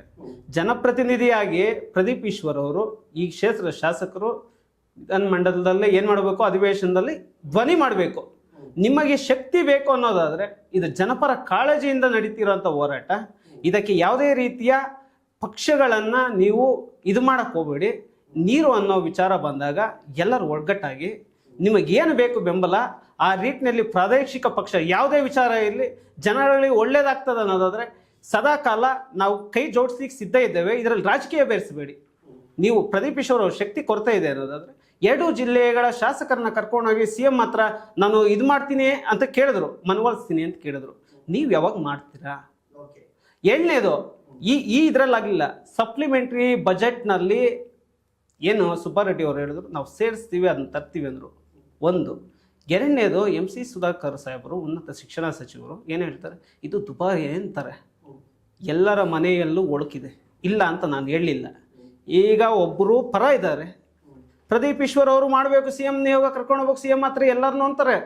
ಸುಬ್ಬಾರೆಡ್ಡಿ ಅವರು ಇದು ಮಾಡಲೇಬೇಕು ಇದು ಅಂತಾರೆ, ಇವರು ದುಬಾರಿ ಅಂತಾರೆ. ಉನ್ನತ ಶಿಕ್ಷಣ ಸಚಿವರು ಅಲ್ಲಿಲ್ವಾ ಒಡ್ಕು? ನೀವು ಎಲ್ಲ ಈ ರಾಜಕೀಯವನ್ನು ಹೊರತುಪಡಿಸಿ ನೀವು ಎಲ್ಲರನ್ನು ಜಂಟಿಯಾಗಿ ನೀರಾವರಿ ವಿಚಾರವಾಗಿ ಎಲ್ಲರೂ ಇದರಲ್ಲಿ ರಾಜಕೀಯ ಬೆರೆಸಬೇಡಿ ದಯವಿಟ್ಟು. ಇಲ್ಲಿ ಜನಗಳ ಅನುಕೂಲವನ್ನು ಮ್ಯಾಂಡೇಟ್ರಿ ಮಾಡ್ಕೊಳ್ಳಿ. ನಿಮ್ಗೇನು ಬೇಕು ಇಲ್ಲಿ ಜನಗಳಿಗೆ ನೀವು ತಲುಪಿಸ್ಬೇಕಾದ ಮಾಹಿತಿ ಏನೋ ಜನಗಳಿಗೆ ಕೊಡಬೇಕಾಗಿರೋದು ಶುದ್ಧ ಕುಡಿಯುವ ನೀರು, ಅದನ್ನು ಮಾತ್ರ ಮಾತಾಡಿ. ನೀವು ರಾಜಕೀಯ ಡಿಬೇಟ್ಗಳನ್ನ ಬೇರೆ ಒಂದು ಸಂದರ್ಭದಲ್ಲಿ ಬಳಸಿ. ಈಗ ನೀರಾವರಿ ವಿಚಾರವಾಗಿ ನೀವೇನೇ ಕ್ವಶನ್ ಕೇಳಿದ್ರು ನಾನು ಆನ್ಸರ್ ಮಾಡೋಕ್ಕೆ ಸಿದ್ಧನಿದ್ದೇನೆ. ರಾಜಕೀಯವನ್ನು ಹೊರತುಪಡಿಸಿ ನೀವು ನಮ್ಮ ಬೆಂಬಲ ಸದಾಕಾಲ ಜನರ ಒಳಿತಿಗಾಗಿ ಇದ್ದೇ ಇರ್ತದೆ JDS ಅಂತ ನಾನು ಈ ಮೂಲಕ ತಿಳಿಪಡಿಸ್ತೀನಿ. ಜಯಕುಮಾರ್ ಸರ್, ಶಾಶ್ವತ ಪರಿಹಾರ ಅಂತ ಹೇಳಿದ್ರೆ ಕಣ್ಣು ಮುಂದೆ ಇರೋದೇನು? ಶಾಶ್ವತ ಪರಿಹಾರ ಖಂಡಿತವಾಗ್ಲೂ ಬೇಕು. ಈಗ ಕಣ್ಣಿನ ಮುಂದೆ ಇರುವಂಥದ್ದು ಈಗೇನು ಮಲಿನಗೊಳ್ತಾ ಇದೆ ನಮ್ಮ ಕೆರೆಗಳು, ಆ ಮಲಿನಗೊಳ್ತಾ ಇರೋದು ಕಾರಣ ಹುಡುಕ್ಬೇಕು. ಇವತ್ತು ಏನು ನಿನ್ನೆ ಎಲ್ಲ ಬಂದ್ ಮಾಡಿದ್ರು, ಬಂದಿಂದ ಪರಿಹಾರ ಯಾವತ್ತೂ ಇಲ್ಲ. ನಮ್ಮಂಥ ಜನಸಾಮಾನ್ಯರಿಗೆ ತೊಂದರೆ ಆಗುವಂಥದ್ದು, ನಮ್ಮ ನಗರದ ಏನು ವಾಸಿಗಳಿದ್ದಾರೆ ಅವ್ರಿಗೆ ತೊಂದರೆ ಆಗೋದು, ಬಂದಿಂದ ಪರಿಷ್ಕಾರ ಸಿಗೋದಿಲ್ಲ. ಇಲ್ಲಿ ಓನ್ಲಿ ಕೇವಲ ರಾಜಕೀಯ ಪಕ್ಷಗಳವರು ಸಮನ್ವಯ ಸಮಿತಿ ಸೇರೋದಕ್ಕಿಂತ ಹೆಚ್ಚಾಗಿ ನಮ್ಮಂಥ ಸಮಾಜ ಸೇವಕರಿದ್ದಾರೆ, ಹಲವಾರು ಹಿರಿಯ ನಾಗರಿಕರಿದ್ದಾರೆ. ಯಾಕಂದರೆ ಚಿಕ್ಕಬಳ್ಳಾಪುರ ಇತಿಹಾಸ ಗೊತ್ತಿರೋಂಥವ್ರು ಹಲವಾರು ಜನ ಇದ್ದಾರೆ, ಪ್ರಜ್ಞಾವಂತರಿದ್ದಾರೆ, ಪ್ರಬುದ್ಧರಿದ್ದಾರೆ. ಅಂಥವ್ರನ್ನ ಸೇರಿ ಒಂದು ಸಮನ್ವಯ ಸಮಿತಿ ರಚನೆ ಮಾಡಿ, ಮೊನ್ನೆ ಕಳೆದ ವಾರ ಅಷ್ಟೇ ಪ್ರದೀಪ್ ಈಶ್ವರ್ ಸನ್ಮಾನ್ಯ ಶಾಸಕರು ಏನು ಎಲ್ಲರನ್ನೂ ಸೇರಿಸಿ ನಾನೊಂದು ಸಮಿತಿಯನ್ನು ರಚನೆ ಮಾಡ್ತೀನಿ ಅಂತ ಹೇಳೋದು, ಅದು ಈವರೆಗೂ ಬಂದಿಲ್ಲ. ನಾವು ಕೂಡ ಕಾದು ನೋಡಿದ್ವಿ ಸಮನ್ವಯ ಸಮಿತಿ ರಚನೆ ಮಾಡ್ತಾರೆ ಅಂತ ಹೇಳಿ, ಇದುವರೆಗೂ ಅದಾಗಿಲ್ಲ ಕೆಲಸ. ಜೊತೆಗೆ ಇಲ್ಲಿ ಆತಂಕದ ವಾತಾವರಣ ಸೃಷ್ಟಿ ಆಗ್ತಾ ಇದೆ. ಆತಂಕ ಏನಕ್ಕೆ? ಅದು ಹಲವಾರು ಕಾರಣಗಳಿರ್ಬೋದು. ರಾಜಕೀಯ ಒಂದು ಬೆಳೆ ಬಯಸ್ಕೊಳಕ್ಕಾಗಿರ್ಬೋದು, ಅಥವಾ ರಾಜಕೀಯ ಪ್ರತ್ಯಾರೋಪಗಳಿಗಾಗಿರ್ಬೋದು. ಇಲ್ಲಿ ನಲಗೋಗ್ತಾ ಇರೋದು ಮಧ್ಯದಲ್ಲಿ, ಎಲ್ಲದರ ಮಧ್ಯದಲ್ಲಿ ನಲಗ್ತಾ ಇರೋದು ಜನಸಾಮಾನ್ಯರು. ನಮಗೆ ಕ್ಲಾರಿಟಿ ಇಲ್ಲ. ನಾನು ಒಂದು ಉದಾಹರಣೆ ಕೊಡೋಕ್ಕೆ ಇಷ್ಟಪಡ್ತೀನಿ. ಇವತ್ತು ಒಂದು ಬಿಸ್ಲರಿ ವಾಟರ್ ಈಗೇನಿಲ್ಲಿ ಇದೆ, ಈ ನೀರನ್ನು ಬಾಲಾಜಿಯವರು ಕೊಟ್ಟಿದ್ದಾರೆ, ಇದು ವಿಷದ ನೀರು ಅಂತ ನಾನು ವಾದ ಮಾಡ್ತೀನಿ. ಇನ್ನೊಬ್ರು ಯಾರೋ ಬಂದು ನಮ್ಮ ಸ್ನೇಹಿತರು ಹೇಳ್ತಾರೆ ಇದು ವಿಷದ ನೀರು ಅಂತ ಹೇಳಿ, ನಾನು ವಾದ ಮಾಡ್ತೀನಿ ಇಲ್ಲ ಇದು ಬಿಸ್ಲರಿ ವಾಟರ್ ಅಂತ ಹೇಳಿ ಬಾಲಾಜಿಯವರು ಹೇಳ್ತಾರೆ, ಅವ್ರು ಹೇಳ್ತಾರೆ ವಿಷದ ನೀರು ಅಂತ. ಈಗ ನಾನು ಜನಸಾಮಾನ್ಯರು ಎಲ್ಲಿ ಹೋಗ್ಬೇಕು? ಈಗ ಗೊಂದಲಕ್ಕೆ ಪರಿಹಾರ ಏನು ಅಂತ ಹೇಳಿದ್ರೆ, ಇದು ಬಿಸ್ಲರಿನ ವಿಷದ ನೀರ ಅನ್ನೋದು ಗೊತ್ತಾಗೋದೆ ಅದಕ್ಕೆ ಯಾವಾಗ ನಮಗೆ ಲ್ಯಾಬ್ ಪರೀಕ್ಷೆ ಮಾಡಬೇಕು. ಲ್ಯಾಬ್ ಪರೀಕ್ಷೆಗೆ ಒಳಪಡಿಸಿದಾಗನೇ ಇದರಲ್ಲಿ ಏನು ಸೇರಿದ ಅಂಶಗಳನ್ನ ಪತ್ತೆ ಆಗುತ್ತೆ. ಸುಮ್ಮನೆ ನಾವು ಯಾರೋ ಹೇಳಿದ್ರು ವಿಷ ನೀರು, ಕೊಳಚೆ ನೀರು, ಟಾಯ್ಲೆಟ್ ನೀರು ಅಂತ ಹೇಳಿದ್ರೆ ಆಗಲ್ಲ. ಕೆಲವು ಸಂದರ್ಭಗಳಲ್ಲಿ ಬಿಸ್ಲರಿ ಇದೇ ರೀತಿ ಇರುತ್ತೆ, ಇನ್ನೊಂದು ರೀತಿಯಲ್ಲಿ ಕಲುಷಿತವಾಗಿರೋದು ಇದೇ ಕಲರ್ ಇರುತ್ತೆ. ವೈಜ್ಞಾನಿಕವಾಗಿ ವಿಚಾರಗಳನ್ನ ತಿಳಿಸ್ಕೊಡುವಂಥ ಕೆಲಸ ಮಾಡಿ. ಕೇವಲ ಜನಗಳಲ್ಲಿ ಆತಂಕ ಸೃಷ್ಟಿ ಮಾಡಿ ತಮ್ಮ ಒಂದು ರಾಜಕೀಯ ಲಾಭ ಬೆಳೆ ಬಯಸ್ಕೊಳೋದಕ್ಕೋಸ್ಕರ, ಪ್ರತ್ಯಾರೋಪಗಳಿಗೋಸ್ಕರ ಇದಾಗ್ತೀರಾ. ಇಲ್ಲಿ ಸಮಸ್ಯೆಗಳಿಗೆ ಮೂಲ ಕಾರಣ ಏನು ಅದನ್ನ ಕಂಡುಹಿಡಿಯುವಂಥ ಕೆಲಸ ಆಗಬೇಕು. ಮೂಲ ಕಾರಣ ಇಲ್ಲೇ ಇದೆಯಲ್ಲ. ಈಗ ಮಿತ್ರರು ಹೇಳಿದ್ರು ಲೇಔಟ್ ಬಡಾವಣೆಗಳು ನಿರ್ಮಾಣ ಆಗ್ತಾ ಇದೆ ಕೆರೆ ಪಕ್ಕದಲ್ಲಿ ಅಂತ. ಇವತ್ತು ನಗರಾಭಿವೃದ್ಧಿ, ಚಿಕ್ಕಬಳ್ಳಾಪುರ ನಗರಾಭಿವೃದ್ಧಿ ಪ್ರಾಧಿಕಾರ ಏನಿದೆ ಬಂದ್ ಮಾಡಿಸಿ, ಜನಗಳನ್ನ ನಗರನ ಬಂದ್ ಮಾಡಿಸೋದಲ್ಲ, ಲೇಔಟ್ಗಳನ್ನ ಬಂದ್ ಮಾಡಿಸಿ. ಇವತ್ತು ಸಮರ್ಪಕವಾಗಿ ಏನಿದೆ ಒಂದು ಯೋಜನೆಗೆ ಅನುಮೋದನೆ ಕೊಡಬೇಕಾಗಿದ್ರೆ ಇವತ್ತು ಲೇಔಟ್ಗಳು ಬಡಾವಣೆ ಕೆರೆ ಭಾಗದಲ್ಲಿ ನಿರ್ಮಾಣ ಮಾಡಬೇಡ್ರಪ್ಪ, ಬಫರ್ ಝೋನ್ ಇದೆ, ಆ ಬಫರ್ ಝೋನ್ ನಿರ್ಮಾಣ ಮಾಡಿದ್ರೆ ಈ ರೀತಿಯ ತೊಂದರೆಗಳಾಗ್ತವೆ. ಇವತ್ತು ಅಲ್ಲೂ ಕೂಡ ಬೋರ್ ಹಾಕ್ಲೇಬೇಕಲ್ಲ. ಯಾರು ಇವತ್ತು ಕೆರೆ ಭಾಗದಲ್ಲಿ ಲೇಔಟ್ ನಿರ್ಮಾಣ ಮಾಡಿದರೆ ಅವರು ಕೂಡ ಬೋರ್ ಹಾಕ್ಲೇಬೇಕಲ್ಲ. ಯಾವ ನೀರು ಸಿಗುತ್ತಲ್ಲಿ? ಒಂದು ಮಾನದಂಡ ಇದೆ, ಕೆರೆ ಪಕ್ಕದಲ್ಲಿ 40 ಮೀಟರ್ ಅಂತ ಕಾಯ್ಕೊಳ್ಳಿ ಅಂತ. ಇಲ್ಲಿ ಮಾನದಂಡಗಳೆಲ್ಲ ಗಾಳಿಗೆ ದೋರಿ ಇವತ್ತು ಜನಗಳಿಗೆ ಬಂದು ಇಲ್ಲ ನಾನು ವಿಷದ ನೀರು ಕುಡಿತಾ ಇದ್ದೀರಾ, ಕೊಳಚೆ ನೀರು ಕುಡಿತಾ ಇದ್ದೀರಾ, ನೀವು ಸ್ವಾಭಿಮಾನ ಇದ್ದೀರಾ ಅಂತ ಕೆಲವರು ಪ್ರಶ್ನೆ ಮಾಡಿದ್ದಾರೆ. ಸ್ವಾಭಿಮಾನ ಎಲ್ಲರಿಗೂ ಇದೆ ಚಿಕ್ಕಬಳ್ಳಾಪುರದಲ್ಲಿ. ಸ್ವಾಭಿಮಾನ ಪಕ್ಕಕ್ಕಿಟ್ಟು ಯಾರು ಬದುಕುವಂತ ಕೆಲಸ ಮಾಡ್ತಾ ಇಲ್ಲ. ಇಲ್ಲಿ ನೀವು ಆತಂಕದ ವಾತಾವರಣ ಏನಕ್ಕೆ ಸೃಷ್ಟಿ ಮಾಡ್ತಾ ಇದ್ದಾರೆ? ಪರಿಹಾರ ಕಂಡುಕೊಳ್ಳಿ ಸ್ವಾಮಿ. ಪರಿಹಾರ ಇಲ್ಲೇ ಇದೆಯಲ್ಲ. STP UGDಗಳು ಮಾಡಿ. ಈಗ ನಾನು ಕೂಡ ಅಧ್ಯಯನ ಮಾಡೋಕ್ಕೆ ಶುರು ಮಾಡಿದೆ ನಮ್ಮ ಸಂಸ್ಥೆ ಕಡೆಯಿಂದ. ಯಾಕೆ ಈ ಕಾರಣ ಏನಕ್ಕೆ ಆಗ್ತಾ ಇದೆ ಇದು? ಇಲ್ಲೇ 3 ಕೆರೆಗಳೇ ಯಾಕೆ ಕಲುಷಿತಗೊಳ್ತಾ ಇದೆ? ಈಗ ಗುರ್ರಾಲ್ ದಿನ್ನೆ ಅನ್ನೋ ಕಡೆ ಅಲ್ಲಿ ಕೂಡ ನೋಡಿ, ತಮ್ಮ ಮಾಧ್ಯಮಗಳಿಗೆ ತೋರಿಸ್ತೀನಿ ನಾನು. ಇದು ಕೂಡ HN ವ್ಯಾಲಿ, ಇದು ಕೂಡ HN ವ್ಯಾಲಿಯ ಒಂದು ನೀರಿನ ಪಾಯಿಂಟ್ ಆಗಿದೆ, ಗುರ್ರಾಲ್ ದಿನ್ನೆ ಅಂತ ವಿತ್ GPS ಲೊಕೇಶನ್ ಕೂಡ ಅಲ್ಲಿದೆ. ಆಮೇಲೆ ಇನ್ನೊಂದು ಕಡೆ ಮುತ್ತಿನಪಲ್ಲಿ ಪಾಯಿಂಟ್ ಅಂತೇಳಿ ಇಲ್ಲೆಲ್ಲ ಚೆನ್ನಾಗಿದೆ. ಯಾಕೆ ನಮ್ಮ 3 ಕೆರೆಗಳು ಹದಗೆಟ್ಟೋಗಿದೆ? ಕಾರಣ ಇಲ್ಲೇ ಇದೆ. ಇದಕ್ಕೆ ಸಮಸ್ಯೆಗೆ ಪರಿಹಾರವನ್ನು ಕೊಡಿ. ಇದು ಆ ನೀರು ಚೆನ್ನಾಗಿದೆ, ಸೇಮ್ HN ವ್ಯಾಲಿ ನೀರದು ದ್ವಿತೀಯ ಅಂತ ಸಂಸ್ಕರಣೆ ಮಾಡಿ ಡೈರೆಕ್ಟ್ ಆಗಿ ಹೋಗ್ತಾ ಇದೆ. ಇದು ಅದೇ ಪ್ರಾಬ್ಲಮ್ ಇರೋದು ಲೋಕಲ್ ಲೆವೆಲ್ ಅಲ್ಲಿ. ಇಲ್ಲಿ ಸ್ಥಳೀಯವಾಗಿ ತೊಂದರೆ ಇದೆ ಮಹೇಶ್ ಅವರೇ. ಇಲ್ಲಿ ಅದನ್ನ ಯಾರು ಬಗೆಹರಿಸ್ತಾ ಇಲ್ಲ, ಅದನ್ನ ಯಾರು ಪರಿಶೀಲನೆ ಮಾಡ್ತಾ ಇಲ್ಲ. ಇದನ್ನ ತಿಳಿಯೋ ಕೆಲಸ ಮಾಡೋದು ಬಿಟ್ಟು ನಮ್ಮಲ್ಲಿ ಆತಂಕ ಹೆಂಗಾಗಿದೆ ಅಂದ್ರೆ, ನನಗೆ ನಮ್ಮ ಜನಗಳಲ್ಲಿ ಹಲವಾರು ಜನ ಹತ್ರ ಡಿಸ್ಕಷನ್ ಮಾಡಿದ್ದಾರೆ, ಸ್ವಾಮಿ ನಾವು ಕೊಳಚೆ ನೀರು ಯಾರು ಕುಡಿತಾ ಇಲ್ಲ, ಯಾರು ಕೊಳಚೆ ನೀರು ಕುಡಿತಾ ಇದ್ದಾರೆ, ಕೊಳಚೆ ನೀರು ಯಾರು ಕುಡಿಯಂತ ಈಗ ಹೋಗಿ ಚರಂಡಿ ನೀರು ತಗೊಂಡು ಯಾರು ಕುಡಿಯಂತ ಕೆಲಸ ಮಾಡ್ತಾ ಇಲ್ಲ. ನಮ್ಮ ಮೇಲೆ ಆಪಾದನೆ ಯಾಕೆ ಆಗ್ತಾ ಇದ್ರೆ ನಿಮ್ಮ ಒಂದು ರಾಜಕೀಯ ಲಾಭಕ್ಕಾಗಿ. ರಾಜಕೀಯ ಏನಿದ್ರು ಚುನಾವಣೆ ಸಂದರ್ಭದಲ್ಲಿ ಮಾಡಿ, ಈ ಸಂದರ್ಭದಲ್ಲ. ಎಚ್ಚರವಲ್ಲಿ ಬಂದಾಗ ಹೋರಾಟ ಮಾಡಿದ್ದಾರೆ. ದ್ವಿತೀಯ ಹಂತದ ಸಂಸ್ಕರಣೆ ಅಂದ್ರೆ ಏನೂ ಗೊತ್ತಿಲ್ಲ. ಈಗ ಸ್ನೇಹಿತರು ಹೇಳಿದ್ರು ಉಸ್ತುವಾರಿ ಸಚಿವರು ದುಬಾರಿ ಆಗಿದ್ದಾರೆ ಅಂತ ಹೇಳಿ, ಅದ್ರ ವಿಚಾರ ಕೂಡ ನಾನು ಅಧ್ಯಯನ ಮಾಡಿದೆ. ದುಬಾರಿ ನಿಜ, ಅದರಿಂದ ಉಪಯೋಗ ಏನು, ಎಂಡ್ ಯೂಸ್ ಏನಾಗುತ್ತೆ ಇಲ್ಲಿ ಯಾರಿಗೂ ಗೊತ್ತಾಗ್ತಾ ಇಲ್ಲ. ಇಲ್ಲಿ ಗೊಂದಲ ವಾತಾವರಣ ಯಾಕೆ ಸೃಷ್ಟಿ ಮಾಡ್ತಾ ಇದ್ದೀರಾ? ಕೂಡಲೇ ವಿಜ್ಞಾನಿಗಳು ಕರೆಸಿ ಜಿಲ್ಲಾ ಸಭೆ ಮಾಡಿ. ಇಲ್ಲಿ ಈಗ ಒಂದು ನಮ್ಗೆ ಏನಾದ್ರೂ ಆರೋಗ್ಯ ತೊಂದರೆವಾದಾಗ ನಾವು ಹೋಗೋದು ಡಾಕ್ಟರ್ ಬಳಿ. ಡಾಕ್ಟರ್ ಹೇಳ್ಬೇಕಾ ಒಬ್ಬ ಸಾಮಾನ್ಯ ವ್ಯಕ್ತಿ ಹೇಳ್ಬೇಕಾ ಇದು ನಿಂಗೆ ಇದೇ ರೀತಿ ತೊಂದರೆ ಆಗಿದೆ ಅಂತ? ಎಲ್ಲರೂ ಇಲ್ಲಿ ಡಾಕ್ಟರ್ಗಳಾಗಿದ್ದಾರೆ, ಎಲ್ಲರೂ ವಿಜ್ಞಾನಿಗಳಾಗಿದ್ದಾರೆ, ವಿಜ್ಞಾನಿಗಳು ಮೀರ್ಸುವಂತ ಇದ್ದಾರೆ. ಇವತ್ತು ಇಂಡಿಯನ್ ಇನ್ಸ್ಟಿಟ್ಯೂಟ್ ಆಫ್ ಸೈನ್ಸ್ ಏನಿದೆ ಅದರ ಒಂದು ಅಫಿಲಿಯೇಟೆಡ್ ಸಂಸ್ಥೆ ಇದೆ. ಇವತ್ತು ನಗರಸಭೆದು ಕಳೆದ ಸೆಪ್ಟೆಂಬರ್ ವರೆಗೂ ಶುದ್ಧೀಕರಣದ ರಿಪೋರ್ಟ್ ಇದೆ ನನ್ನ ಹತ್ರ. ಈಗಲೇ ಮಾಹಿತಿ ಮಾಧ್ಯಮದವ್ರಿಗೆ ಹಂಚ್ಕೊಂತೀನಿ. ಎಲ್ಲೂ ಕೂಡ ಅದ್ರಲ್ಲಿ ಫ್ಲೋರೈಡ್ ಅಂಶ ಪತ್ತೆ ಆಗಿಲ್ಲ. pH ಲೆವೆಲ್, ಇವತ್ತು pH ಲೆವೆಲ್ ಅಂದಿನ ಕಾಲದಲ್ಲಿ, ಇವತ್ತು ಕೈಗಾರಿಕೆಗಳು ಜಾಸ್ತಿ ಆಗಿದೆ ಮಹೇಶ್ ಅವರೇ. ಎಲ್ಲಾ ಕಡೆ ಕೈಗಾರಿಕೆಗಳ ತ್ಯಾಜ್ಯಗಳನ್ನ ಬಿಟ್ಕೊಂಡು ಇನ್ನ ಕೆಲವು ಕೈಗಾರಿಕೆಗಳು ಫಿಲ್ಟ್ರೇಷನ್ ಮಾಡ್ತಾ ಇದ್ರೆ, ಕೆಲವು ಡೈರೆಕ್ಟ್ ಆಗಿ ಇವತ್ತು ದೊಡ್ಡಬಳ್ಳಾಪುರದ ಕಡೆ ಕೂಡ ಇವತ್ತೇನು ಫಾಕ್ಸ್ಕಾನ್ ಆಗಿದೆ ಅಲ್ಲೂ ಕೂಡ ತ್ಯಾಜ್ಯನ ಬಿಟ್ಟಿದ್ರು. ಅಲ್ಲಿ ಹೋಗಿ ಮನವಿ ಮಾಡಿ ನಿಲ್ಸಿದ್ರು, ಹೋರಾಟ ಮಾಡ್ಲಿಲ್ಲ, ಬಂದ್ ಮಾಡಿಲ್ಲ ಯಾರು. ದೊಡ್ಡಬಳ್ಳಾಪುರದಲ್ಲಿ ಜನಗಳು ಒಗ್ಗೂಡ್ಬೇಕಿಲ್ಲಿ.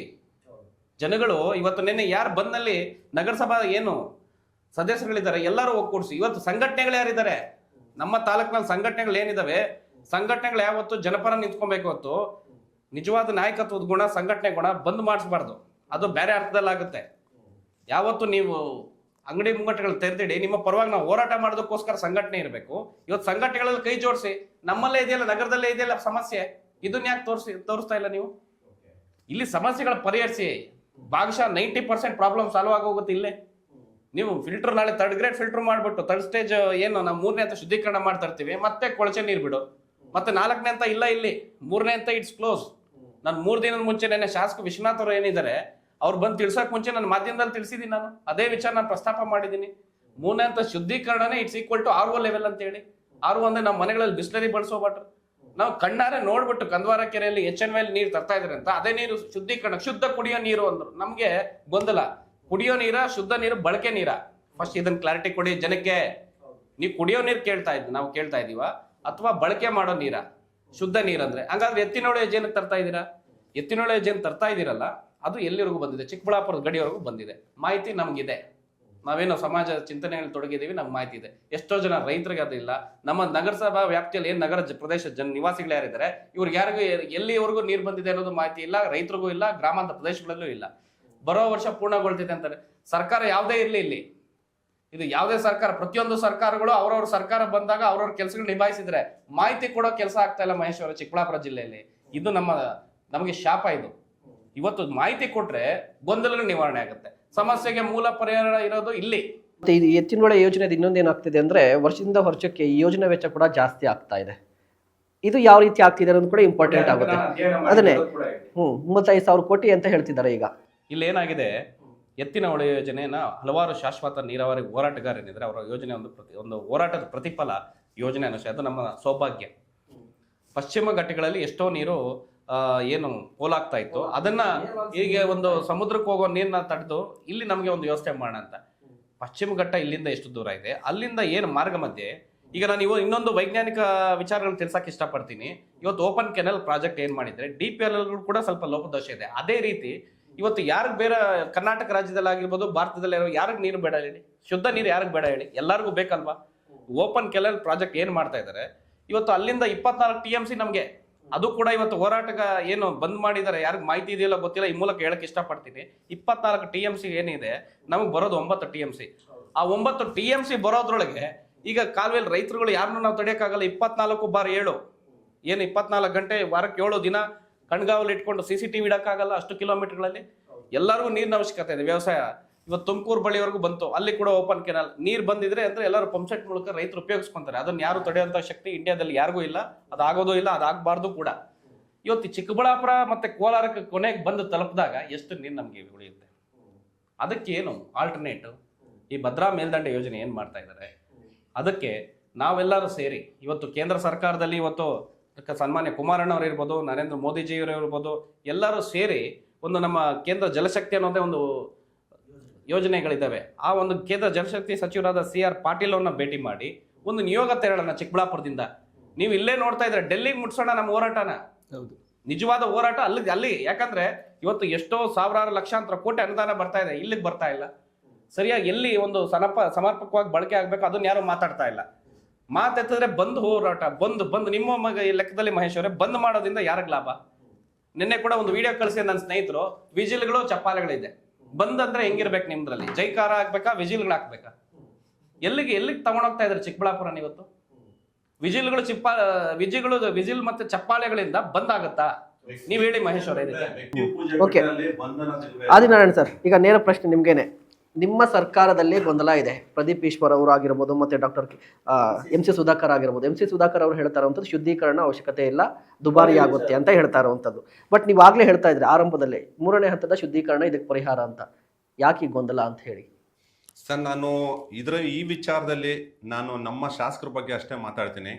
ಯಾಕಂತಂದ್ರೆ ಈ ಹಿಂದೆ ಕೂಡ ಸ್ಪಷ್ಟವಾಗಿ ಹೇಳಿದ್ದಾರೆ. ಮೊದಲನೇದಾಗಿ ಧ್ವನಿ ಮಾಡಿರೋದು ನಾನೇನೆ. ಇವತ್ತು 3ನೇ ಹಂತದ ಶುದ್ಧೀಕರಣದ ಪರವಾಗಿದ್ದೀನಿ. ನಾನು ಈ ವಿಚಾರದಲ್ಲಿ ಹೋರಾಟ ಮಾಡ್ತೀನಿ. ಇದು ನಾನು ಮುಖ್ಯಮಂತ್ರಿಗಳ ಹತ್ರ ಎಲ್ಲರನ್ನು ಕರ್ಕೊಂಡು ಹೋಗ್ಬಿಟ್ಟು ಇದಕ್ಕೊಂದು ಶಾಶ್ವತವಾದ ಪರಿಹಾರ ನನ್ನ ಕಡೆಯಿಂದ ಆಗುತ್ತೆ ಅಂತ ಈಗ ಆಲ್ರೆಡಿ ಕ್ಷೇತ್ರದ ಜನಕ್ಕೆ ಮಾಹಿತಿ ಕೊಟ್ಟಿದ್ದಾರೆ. ಮುಂದೊಂದು ದಿನ ಹಾಗೆ ಆಗುತ್ತೆ ಅಂತ ಹೇಳ್ಬಿಟ್ಟು ನಾನು ನಿಮ್ಮ ಮಾಧ್ಯಮದ ಮುಖಾಂತರ ತಿಳಿಸಿದ್ದೀನಿ. 3ನೇ ಹಂತದ ಶುದ್ಧೀಕರಣ ಇದಕ್ಕೆ ಪರಿಹಾರ ಅಂತ ನೀವು ಹೇಳ್ತಿದ್ರಿ. ಬಟ್ ಲೋಕಲ್ ಲೆವೆಲ್ ನೀವೇ ಆಗ್ಲೇ ಹೇಳ್ತಾರೋ ಈ ಲೇಔಟ್ ಗಳಿಂದ ಪ್ರಾಬ್ಲಮ್ ಆಗ್ತಿದೆ ಅಂತ. ಖಂಡಿತ ನಾನು ಈ ವಿಚಾರವಾಗಿ ನಮ್ಮ ಶಾಸಕರು ತಿಳಿಸ್ತೀನಿ. ಕೆರೆಯ ಅಕ್ಕಪಕ್ಕ ಬಹುತೇಕ ಬಫರ್ ಝೋನ್ ಅಲ್ಲಿ ಯಾರಿಗೂ ಸಹ ಅನುಮತಿ ಕೊಡಕ್ ಹೋಗ್ಬೇಡಿ ಅಂತ ಹೇಳ್ತೀನಿ. ಅನಾಧಿಕೃತವಾಗಿ ಯಾರಾದ್ರೂ ಈಗ ಲೇಔಟ್ಗಳು ಮಾಡಿದ್ರೆ ಬಫರ್ ಝೋನ್ ಅಲ್ಲಿ ಅದನ್ನ ಅಧಿಕಾರಿಗಳಿಗೆ ತಿಳಿಸಿ ಅಂತವ್ರ ಮೇಲೆ ಯಾವುದೇ ಪಕ್ಷದ ಮುಖಂಡ ಮಾಡಿದ್ರು ಸರಿ, ಇನ್ಕ್ಲೂಡಿಂಗ್ ಮೀ, ನಮ್ಮ ಪಕ್ಷದ ಒಬ್ಬ ಮುಖಂಡ ಮಾಡಿದ್ರು ಸರಿ, ನಾನು ಖಂಡಿತ ಅದ್ರ ಬಗ್ಗೆ ಕೂಲಂಕುಷವಾಗಿ ಇದು ಏನು ಅದ್ರ ಮೇಲೆ ಅಧಿಕಾರಿಗಳು ಹೋಗ್ಬಿಟ್ಟು ಅಧಿಕಾರ ಇದೆ, ಅಧಿಕಾರಿಗಳನ್ನ ಚಲಾವಣೆ ಮಾಡಕ್ ಹೇಳ್ತೀನಿ. ಯಾಕಂತಂದ್ರೆ ನನ್ನ ಗಮನಕ್ಕೆ ತುಂಬಾ ಜನ ತರ್ತಾ ಇದ್ದಾರೆ. ಕೆರೆಗೆ ಅಂಟುಕೊಂಡೆ ಲೇಔಟ್ಗಳು ಮಾಡ್ಬಿಟ್ಟು ಇವತ್ತು ಪ್ರತಿಭಟನೆ ಮಾಡ್ತಾ ಇದ್ದಾರೆ. ಯಾಕಂದ್ರೆ ನಾಳೆ ಬೆಳಿಗ್ಗೆ ನಮ್ಮ ಲೇಔಟ್ಗಳು ತುಂಬೋಗ್ಬಿಟ್ರೆ ಕೆರೆ ನೀರು ತುಂಬಿದ್ರೆ ಲೇಔಟ್ಗಳು ತುಂಬೋಗ್ಬಿಡ್ತವೆ. ಲೇಔಟ್ಗಳು ತುಂಬೋದಾಗ ಈ ಕೊಳಚೆ ನೀರು ಬಂದಾಗ ಸೊಳ್ಳೆಗಳು ಜಾಸ್ತಿ ಆಗ್ತವೆ. ಸೊಳ್ಳೆಗಳು ಜಾಸ್ತಿ ಆದಾಗ ಜನರಿಗೆ ಆರೋಗ್ಯ ಸಮಸ್ಯೆ ಆಗುತ್ತೆ. ಈ ಕೊಳಚೆ ನೀರಿಂದ ಏನು ವಾಸನೆ ಬರುತ್ತೆ, ಇದು ಎಲ್ಲೋ ಒಂದು ಕಡೆ ನಗರ ದೊಡ್ಡದಾದಂಗೆಲ್ಲ ಈಗ ಚಿಕ್ಕಬಳ್ಳಾಪುರ ಬುಧಾಕಾರವಾಗಿ ಬೆಳೀತಾ ಇದೆ. ಯಾಕಂದ್ರೆ ವಾಣಿಜ್ಯ ನಗರಿಯಾಗಿ ಬದಲಾವಣೆ ಆಗಿದೆ. ತುಂಬಾ ಜನ ಈಗ ನಮ್ಮೂರು ಹಿರೇನಾಗವಲ್ಲಿಯಲ್ಲಿ ಒಂದು ಮೈನಿಂಗ್ ದೊಡ್ಡ ಮಟ್ಟದಲ್ಲಿ ನಡೀತಾ ಇದೆ. ಅಲ್ಲಿನ ಬಹುತೇಕ ಜನರು ನಗರದಲ್ಲಿ ವಾಸ ಆಗಿದ್ದಾರೆ. ಹಾಗಾಗಿ ಬಾಡಿಗೆ ಮನೆಗಳು ಜಾಸ್ತಿ ಆಗಿದ್ದಾವೆ. ಇದರಿಂದ ತ್ಯಾಜ್ಯ ಜಾಸ್ತಿ ಆಗಿರೋದ್ರಿಂದ ನೇರವಾಗಿ ಎಲ್ಲ ಕೆರೆಗಳಿಗೆ ಬಿಡ್ತಾ ಇದಾರೆ. UGD ಸಮಸ್ಯೆ ಇರೋದ್ರಿಂದ ನಮ್ಮ ಶಾಸಕರು ಬಂದ ಮೇಲೆ ಬಹುತೇಕ ಇದನ್ನ ಒಂದು ಹಂತಕ್ಕೆ ತಂದಿದ್ರೆ ಮುಂದಿನ ದಿನಗಳಲ್ಲಿ ಕೂಡ ಅವರು ಒಂದು ಒಳ್ಳೆ ಪರಿಹಾರ ಕಂಡುಕೊಂಡು, ಯಾಕಂದ್ರೆ ಅವರು ಜನರ ಪರವಾಗಿ ಯೋಚನೆ ಮಾಡೋ ವ್ಯಕ್ತಿ ಆಗಿರೋದ್ರಿಂದ ಶಾಶ್ವತವಾಗಿ ಅದಕ್ಕೆ ಪರಿಹಾರ ಕೊಡ್ತಾರೆ. ಆದ್ರೆ ಈ ಅನಾಧಿಕೃತ ಲೇಔಟ್ಗಳೇನಿದ್ದಾವೆ, ಈ ಲೇಔಟ್ಗಳ ಬಗ್ಗೆ ಕ್ರಮ ಕೈಗೊಳ್ಳಕ್ಕೆ ನಾನು ನಮ್ಮ ಶಾಸಕರಿಗೆ. ಓಕೆ, ಲಾಸ್ಟ್ ಪ್ರಶ್ನೆ. ಬಜೆಟ್ ನಲ್ಲಿ ಶುದ್ಧ ಕುಡಿಯುವ ನೀರಿಗೆ ಏನ್ ಕೊಟ್ರಿ ಅಂತ ಜನ ಕೇಳ್ತಿದ್ರು ಚಿಕ್ಕಬಳ್ಳಾಪುರ. ಬಜೆಟ್ ನಲ್ಲಿ ಏನ್ ಕೊಟ್ರಿ ಸರ್? ಬಜೆಟ್ ನಲ್ಲಿ ಅಲ್ಲ, ದಾಖಲೆ ಬಜೆಟ್ 17ನೇ ಬಜೆಟ್ ನಮ್ಮ ಸಿದ್ದರಾಮಯ್ಯ ಅವರಿಗೆ ಅರ್ಥ ಮಾಡ್ಕೊಳ್ಳಿ. ಜನರ ಪರವಾಗಿರುವಂತ ಬಜೆಟ್ ಮಾಡಿದ್ದಾರೆ. ನಮ್ಮ ಚಿಕ್ಕಬಳ್ಳಾಪುರಕ್ಕೂ ಸಹ ಒಂದು 100 ಕೋಟಿ ರೂಪಾಯಿ ಅನುದಾನ ಕೊಟ್ಟಿದ್ದಾರೆ, ಇಲ್ಲ ಅಂತ ಹೇಳಿಲ್ಲ. ಇದಕ್ಕೆ ಸಣ್ಣ ಪುಟ್ಟ ಶುದ್ಧೀಕರಣಕ್ಕೆ ಒಂದು 100 ಕೋಟಿ 200 ಕೋಟಿ ಕೊಟ್ಟರೆ ಆಗುವಂತದ್ದಾದ್ರೆ ನಾನು ನಮ್ಮ ಶಾಸಕರ ಕಾಲಿಗೆ ಬಿದ್ದಾದ್ರೆ ಹೇಳಿದಾರೆ. ನಾನು ಒಬ್ಬ ನಾಯಕ ಶಾಸಕ ಕಾಲಿಗೆ ಬೀಳ್ತೀನಿ ಅಂತ ಹೇಳ್ಬಿಟ್ಟು ಅವ್ರು ಬೀಳೋ ಅವಶ್ಯಕತೆ ಇಲ್ಲ. ಪಕ್ಷದ ನಿಷ್ಠಾವಂತ ಕಾರ್ಯಕರ್ತನಾಗ್ಬಿಟ್ಟು ನಾನ್ ನಮ್ಮ ಶಾಸಕ ಕಾಲ್ ಬೀಳ್ತೀನಿ. 100 ಕೋಟಿ 200 ಕೋಟಿ 300 ಕೋಟಿ 500 ಕೋಟಿಯಲ್ಲಿ ಆಗೋದಾದ್ರೆ ನಾನ್ ನಮ್ಮ ಶಾಸಕ ಕಾಲ್ ಬೀಳ್ತೀನಿ. ಇದು ದೊಡ್ಡ ಮಟ್ಟದಲ್ಲಿ ಹಣ ಬೇಕಾಗಿರೋದ್ರಿಂದ ನಮ್ಮ ಶಾಸಕರು ಹೇಳಿದಾರೆ, ಮಾತು ಕೊಟ್ಟಿದ್ದಾರೆ. ಖಂಡಿತ ಇದು ಒಂದು ಹಂತದಲ್ಲಿ ಹಾಗೆ ಆಗುತ್ತೆ ಅಂತ ನಮ್ಮ ಶಾಸಕರ ಮೇಲೆ ನಂಬಿಕೆ ಇದೆ ಸರ್. ಇನ್ನೊಂದು, ನಮ್ಮ ಸ್ವಾಭಿಮಾನಿ ಚಿಕ್ಕಬಳ್ಳಾಪುರಗಳು ಎಲ್ಲರೂ ಸ್ವಾಭಿಮಾನಿಗಳು. ಯಾರ ಕಾಲಿಗೆ ಬೀಳೋವಂಥ ಅವಶ್ಯಕತೆ ಇರಲಿಲ್ಲ. ಅದು ಯಾವುದೇ ಪಕ್ಷ ಇರ್ಬೋದು. ಈ ಒಂದು ಹೇಳಿಕೆಗಳನ್ನ ಫಸ್ಟ್ ಕೊಡೋದನ್ನ ನಿಲ್ಲಿಸ್ಬೇಕು ಮಾಧ್ಯಮಗಳಲ್ಲಿ. ಬುದ್ಧಿವಂತರು, ಪ್ರಜ್ಞಾವಂತರು. ನಾವು ಪ್ರಜಾಪ್ರಭುತ್ವದ ಸಂವಿಧಾನದ ವ್ಯವಸ್ಥೆಯಲ್ಲಿ ಇದ್ದೀವಿ. ಶಾಸಕರಾಗಲಿ, ಸಂಸದರಾಗಲಿ, ಸನ್ಮಾನ್ಯ ಮುಖ್ಯಮಂತ್ರಿಗಳಾಗಲಿ, ನಾವು ಒಂದು ಮತದಾರರಾಗಿ ನಮಗೆ ಕೇಳುವಂಥ ಅಧಿಕಾರ ಇದೆ. ಅದಕ್ಕೆ ಆ ಪದ ಬಳಕೆ ಏನಿದೆ, ಕಾಲಿಗೆ ಬೀಳೋದು, ಏನಕ್ಕೆ ಕಾಲಿಗೆ ಬೀಳ್ಬೇಕು? ನಾವು ಮತದಾರರು ಓಟ್ ಹಾಕಿ ಗೆಲ್ಸಿರೋವಂಥದ್ದು ಜನಪ್ರತಿನಿಧಿಯಾಗಿ ಕೇಳೋದಕ್ಕೆ. ಇವತ್ತು ಮಿತ್ರರು ಹೇಳಿದ್ದಾರೆ ಕೇಳ್ಬೋದು, ಬಾಕ್ಸ್ ಅಂತಂದಿದೆ, ಕೇಳೋಣ, ಮನವಿ ಪತ್ರಿಕೆ ಕೊಡೋಣ. ನಮಗೆ ಸಮಸ್ಯೆ ಆಗ್ತಾ ಇದೆ ಸ್ವಾಮಿ, ದಯವಿಟ್ಟು ನೀವು ಸ್ಪಂದಿಸಿ ಅಂತ ಹೇಳಿ. ಸ್ಪಂದಿಸಿಲ್ಲ ಅಂತ ಹೇಳಿದ್ರೆ ಮತ್ತೊಂದು ರೀತಿಯಲ್ಲಿ ಇದೆ, ಅದರದೇ ಆದ ಹೋರಾಟದ ಹಂತಗಳಿದ್ದಾವೆ. ಇವತ್ತು ಸಮನ್ವಯ ಸಮಿತಿ ಸಭೆ ಕರೀರಿ ಅಂದಾಗ ಅದು ನಿಧಾನ ಆಗ್ತಾ ಇದೆ. ನಾನು ಮನವಿ ಮಾಡ್ತೀನಿ ತಮ್ಮ ಮಾಧ್ಯಮ ಮುಖಾಂತರ, ಮೊನ್ನೆ ಕೂಡ ಮನವಿ ಮಾಡಿದೆ, ಇನ್ನ ತಡ ಮಾಡಬೇಡಿ. ಈ ತಡ ಆದಷ್ಟು ಜನಗಳಿಗೆ ಗೊಂದಲ ವಾತಾವರಣ ಸೃಷ್ಟಿಯಾಗಿ ಇವತ್ತು ಹೇಳ್ತಾ ಇದ್ದಾರೆ ಪ್ರದೀಪ್ ಈಶ್ವರ್ ಶಾಸಕರವರು ಇದುವರೆಗೂ ಮಾಡಿಲ್ಲ ಅಂತ ಹೇಳ್ತಾ ಇದ್ದಾರೆ. ಅದು ಯಾಕೆ ಮಾಡಿಲ್ಲ? ಆಮೇಲೆ ಜಿಲ್ಲಾಡಳಿತದಿಂದ ಇವತ್ತು ಜಿಲ್ಲಾಧಿಕಾರಿಗಳಿದ್ದಾರೆ ನಮ್ಮ ಜಿಲ್ಲೆಗೆ, ಯಾವುದೇ ರೀತಿಯ ಸಮಸ್ಯೆಗಳು ಜಿಲ್ಲೆಯಲ್ಲಿ ಆದಾಗ, ಈ ರೀತಿಯಾದ ಒಂದು ಸಮಸ್ಯೆಗಳು ಉಂಟಾದಾಗ ಅದನ್ನ ಪರಿಹಾರ ಮಾಡೋ ನಿಟ್ಟಿನಲ್ಲಿ ಇಲ್ಲಿ ಒಂದು ಮಾಹಿತಿ ಕೊಡಿ ಅಂತ ನಾನು ಕೇಳ್ಕೊತಾ ಇದ್ದೀನಿ. ಯಾಕಂದ್ರೆ ನಮ್ಮಲ್ಲಿ ಜನಗಳಿಗೆ ಕ್ಲಾರಿಟಿ ಇಲ್ಲ. ಇವತ್ತು ಸಮಸ್ಯೆಗಳಲ್ಲಿ ಇಟ್ಕೊಂಡು ಒಂದು ಯಾರೋ ಬಂದು ಹೇಳ್ತಾರೆ, ಸರ್ ನಮ್ಮ ಒಂದು ಕೈ ಮುಗಿದು ಕೇಳ್ಕೊಂತೀನಿ, ನಮ್ಮ ಭಾರತೀಯರದ ಒಂದು ಸೆಂಟಿಮೆಂಟ್ ಇದೆ ಸರ್. ಇವತ್ತು ಯಾರೋ ಒಬ್ರು ಬಂದು ನೀರು ವಿಚಾರ, ಗಾಳಿ ವಿಚಾರ ಅಂದಾಗ ಇವತ್ತು ತಾವು ಮಹೇಶ್ ಅವರೇ ಯಾರೋ ಒಬ್ರು ಬಂದು ನಮ್ಮ ಹತ್ರ ನೀರಿಗೆ ಹೋರಾಟ ಮಾಡ್ತಿದ್ರೆ ಯಾರು ನಾನು ಹೋರಾಟ ಮಾಡಲ್ಲ ಅಂತ ಹೇಳಲ್ಲ. ಬಟ್ ಅದನ್ನೇ ನಾವು ಅಡ್ವಾಂಟೇಜ್ ಇಟ್ಕೊಂಡು ಒಂದು ರಾಂಗ್ ಮೆಸೇಜ್ ಕೊಡೋಂಥ ಕೆಲಸ ಆಗಬಾರ್ದು. ನಾವು ಒಂದು ಸ್ಥಾನದಲ್ಲಿ ಇದೀವಿ ಸಮಾಜದಲ್ಲಿ. ನಾವು ಇದು ಈಗ ಜವಾಬ್ದಾರಿಯುತ ಸಮಾಜ ಸೇವಕರಾಗಿ ನಾವು ದುಡಿತಾ ಇದ್ದೀವಿ ಕಳೆದ 18 ವರ್ಷದಿಂದ. ನಾನು ಕೂಡ ಬಾಗೇಪಲ್ಲಿಯಲ್ಲಿ ಆರೋ ವ್ಯವಸ್ಥೆಗಳು ಮಾಡಿಸಿದ್ದೀನಿ. ಇವತ್ತು ಏನು ನಗರಸಭೆ ವ್ಯಾಪ್ತಿಯಲ್ಲಿ ಬೋರ್ವೆಲ್ಗಳಿದೆ ಕಂದವಾರ ಅಂದ್ರಲ್ಲ, ಫಿಲ್ಟ್ರೇಷನ್ಗೆ ಈಗ ನಾನು ಆಲ್ರೆಡಿ ಈಗ ಇಂಡಿಯನ್ ಇನ್ಸ್ಟಿಟ್ಯೂಟ್ ಆಫ್ ಸೈನ್ಸ್ ಮಾನ್ಯತೆಯನ್ನು ಪಡೆದಿರುವಂಥ ಇದು ಕಡೆ ನನ್ನ ಜೈ ಫೌಂಡೇಶನ್ ಸಂಸ್ಥೆ ಕಡೆಯಿಂದ ನಾನು ಒಬ್ಬ ಜವಾಬ್ದಾರಿಯುತ ಸಮಾಜ ಸೇವಕರಾಗಿ ಈ ಒಂದು ಗೊಂದಲ ನಿವಾರಣೆ ಮಾಡೋ ನಿಟ್ಟಿನಲ್ಲಿ ಆಲ್ರೆಡಿ ಸ್ಯಾಂಪಲ್ ಮಾದರಿಯನ್ನು ಸಂಗ್ರಹಣೆ ಮಾಡೋದಕ್ಕೆ ನಾನು ಇನಿಷಿಯೇಟ್ ಮಾಡಿದ್ದೀನಿ. ವರ್ಕ್ ಆರ್ಡರ್ ಕೂಡ ಕೊಟ್ಟಿದ್ದೀನಿ.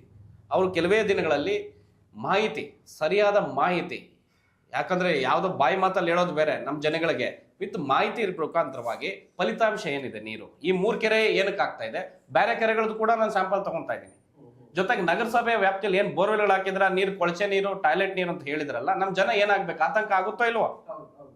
ಇಷ್ಟು ದಿನ ಕುಡಿತಾ ಇರುವಾಗ ಇಲ್ಲಿವರೆಗೂ ಯಾರು ಸುಮ್ಮನೆ ಇದ್ರು. ಈಗ ಆಲ್ ಆಫ್ ದ ಸಡನ್ ಆಗಿ ಬಂದು ಒಬ್ಬರು ನಿಂತ್ಕೊಂಡು ಹೇಳಿದಾಗ ನಮ್ಮ ಜನರಲ್ಲಿ ಗೊಂದಲ ಸೃಷ್ಟಿ ಆಗುತ್ತೆ. ಅದನ್ನ ನಿವಾರಣೆ ಮಾಡೋದು ಹೇಗೆ? ನಾನು ಆಗ್ಲೇ ಎಕ್ಸಾಂಪಲ್ ಕೊಟ್ಟೆ. ಬಿಸ್ಲರಿ ವಾಟರ್ನ ನಾವಿಲ್ಲ ಇದು ಕೊಳಚೆ ನೀರು ಅನ್ನೋದಕ್ಕೆ ನಮಗೆ ಆಧಾರ ಏನು?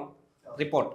ಆ ರಿಪೋರ್ಟ್ ತಂದ ನಂತರ ಇದಕ್ಕೆ ಮಾರ್ಗ ಏನು? ನಗರಸಭೆಯಲ್ಲಿ ಒಂದು ಫಿಲ್ಟ್ರೇಷನ್ ವ್ಯವಸ್ಥೆ ಮಾಡಿ. ಇವತ್ತು ಅತ್ಯಾಧುನಿಕವಾದ ಫಿಲ್ಟ್ರೇಷನ್ ವ್ಯವಸ್ಥೆಗಳಿದೆ, ಹಲವಾರು ವಿದೇಶಗಳಲ್ಲಿದ್ದಾವೆ. ಅದಕ್ಕಾಗೋ ತಗಲೋ ವೆಚ್ಚ, ದುಬಾರಿ ಅನ್ನೋ ವೆಚ್ಚಕ್ಕೆ ಬರ್ತೀನಿ. ಹೌದು, ಆ ದುಬಾರಿ ಅನ್ನೋ ವೆಚ್ಚ ಅನ್ನೋದನ್ನ ಅದನ್ನ ಸರ್ಕಾರ ನಿರ್ಧಾರ ಮಾಡಬೇಕಾಗುತ್ತೆ. ಅದು ಯಾವುದೇ ಸರ್ಕಾರ ಇರ್ಬೋದು. ಇದಕ್ಕೆ 210 MLD ಏನು ಕೆಪಾಸಿಟಿ ಇದೆ, ಅದಕ್ಕೆ ಸಾವಿರಾರು ಕೋಟಿಗಳು ಖರ್ಚಾಗುತ್ತೆ.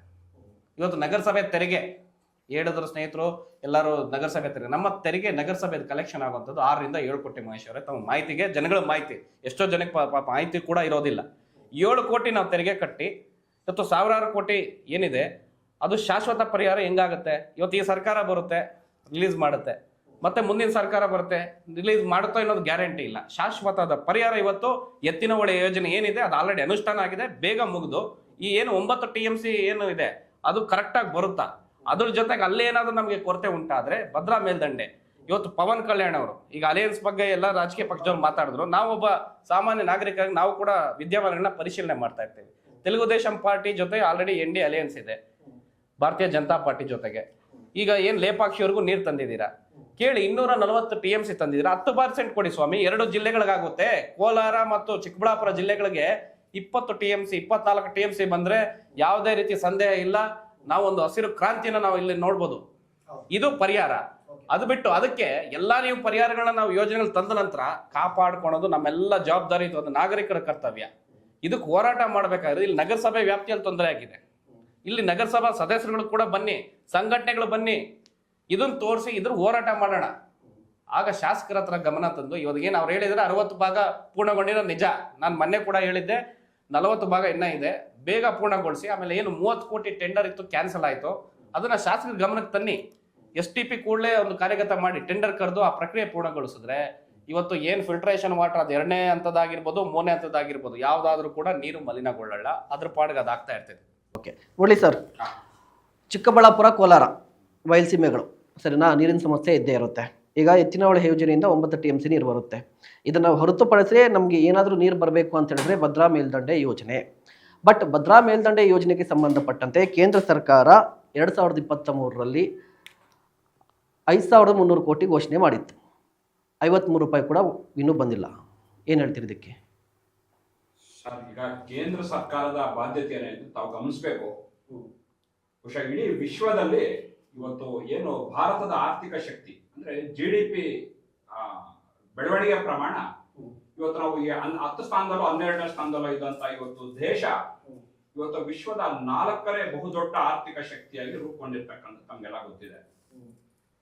ಜೊತೆಗೆ ಏನಂದ್ರೆ ಇವತ್ತು ಪ್ರಾದೇಶಿಕವಾಗಿ ಇಂದಿನ ಸರ್ಕಾರಗಳು ಅನೇಕ ಒಂದು ರಾಜ್ಯಗಳನ್ನ ಇವತ್ತು ತಾವು ಕಡೆಗಣನೆ ಮಾಡಿರ್ತಕ್ಕಂಥ ಗೊತ್ತಿರ್ತಕ್ಕಂಥ. ಫಾರ್ ಎಕ್ಸಾಂಪಲ್ ಇವತ್ತು ಈಶಾನ್ಯ ರಾಜ್ಯಗಳು ಇವತ್ತೇನು ಮೇಘಾಲಯ, ಮಣಿಪುರ, ಮಿಜೋರಾಂ, ನಾಗಾಲ್ಯಾಂಡ್ ಅಂತೆಲ್ಲ ಏನ್ ಬರ್ತಾ ಇದೆ, ಇವತ್ತು ಚೈನಾ ಬಾರ್ಡರ್, ಇವತ್ತು ಒಂದು ದೊಡ್ಡ ಶತ್ರು ರಾಷ್ಟ್ರದ ಒಂದು ಗಡಿ ಪ್ರದೇಶಗಳಲ್ಲಿ ಇವತ್ತು ಅಲ್ಲಿ ಯಾವುದೇ ಮೂಲಭೂತ ಸೌಕರ್ಯಗಳಿಂದ ಅಭಿವೃದ್ಧಿ ಕಾರ್ಯಗಳಾಗಿರ್ಲಿಲ್ಲ. ಜಮ್ಮು ಕಾಶ್ಮೀರ ಇರ್ಬೋದು, ಪಂಜಾಬ್ ಗಡಿ ಇರ್ಬೋದು, ಈ ರೀತಿ ಅನೇಕ ಒಂದು ಈ ದೇಶದ ಜ್ವಲಂತ ಸಮಸ್ಯೆಗಳನ್ನ 60 ವರ್ಷ 70 ವರ್ಷ ಆಳ್ವಿಕೆ ಮಾಡಿದಂತ ಕಾಂಗ್ರೆಸ್ ಸರ್ಕಾರ ಇವತ್ತು ಆ ರಾಜ್ಯಗಳನ್ನ ಇವತ್ತು ಕಡೆಗಣಿಸಿರ್ತಕ್ಕಂಥ ನಮ್ಗೆಲ್ಲರಿಗೂ ಗೊತ್ತಿರ್ತಕ್ಕಂಥ ವಿಚಾರ. ಸೊ ಆದ್ರೆ ಈಗ 2014ರಲ್ಲಿ 47ರ ವಿಕಸಿತ ಭಾರತದ ಕಲ್ಪನೆ ಇಟ್ಕೊಂಡು ಇವತ್ತು ಅಧಿಕಾರಕ್ಕೆ ಬಂದಂತ ನರೇಂದ್ರ ಮೋದಿ ಏನ್ ಮಾಡಿದ್ದಾರೆ, ಈಗ ಇಡೀ ದೇಶದಲ್ಲಿ ಎಲ್ಲೆಲ್ಲಿ ಆರ್ಥಿಕವಾಗಿ ಅಸಮಾನತೆ ಇದೆ, ಎಲ್ಲೆಲ್ಲಿ ಆರ್ಥಿಕವಾಗಿ ಯಾವ ರಾಜ್ಯಗಳು ಹಿಂದುಳಿದಿದೆ, ಇವತ್ತು ಅಲ್ಲಿ ಎಲ್ಲವನ್ನು ಇವತ್ತು ಅಭಿವೃದ್ಧಿ ಪಥದಲ್ಲಿ ತೆಗೆದುಕೊಂಡು ಹೋಗ್ತಾ ಇರ್ತಕ್ಕಂಥ ವಿಚಾರ ತಮ್ಮೆಲ್ಲರಿಗೂ ಗೊತ್ತಿದೆ. ಈಗ ನೋಡಿ, ವಿಶ್ವದ ಬಹುತೇಕ ಎಲ್ಲಾ ರಾಷ್ಟ್ರಗಳು ಯುದ್ಧದ ಉನ್ಮಾನದಲ್ಲಿ ಇವತ್ತು ನಲುಗ್ತಾ ಇರ್ತಕ್ಕಂಥ ಪರಿಸ್ಥಿತಿಯಲ್ಲೂ ಸಹ ಇವತ್ತು ಭಾರತ ಇವತ್ತು ಒಂದು ಅಭಿವೃದ್ಧಿಯ ಪಥದಲ್ಲಿ ಸಾಗ್ತಾ ಇದೆ ಅಂದ್ರೆ ಅವರ ಒಂದು ದೂರದೃಷ್ಟಿ ಆಲೋಚನೆ ಹೇಗಿದೆ. ಇವತ್ತು ಫಾರ್ ಎಕ್ಸಾಂಪಲ್ ಇವತ್ತು ರಾಷ್ಟ್ರೀಯ ಹೆದ್ದಾರಿಗಳ ನಿರ್ಮಾಣ ತೆಗೆದುಕೊಳ್ಳಿ.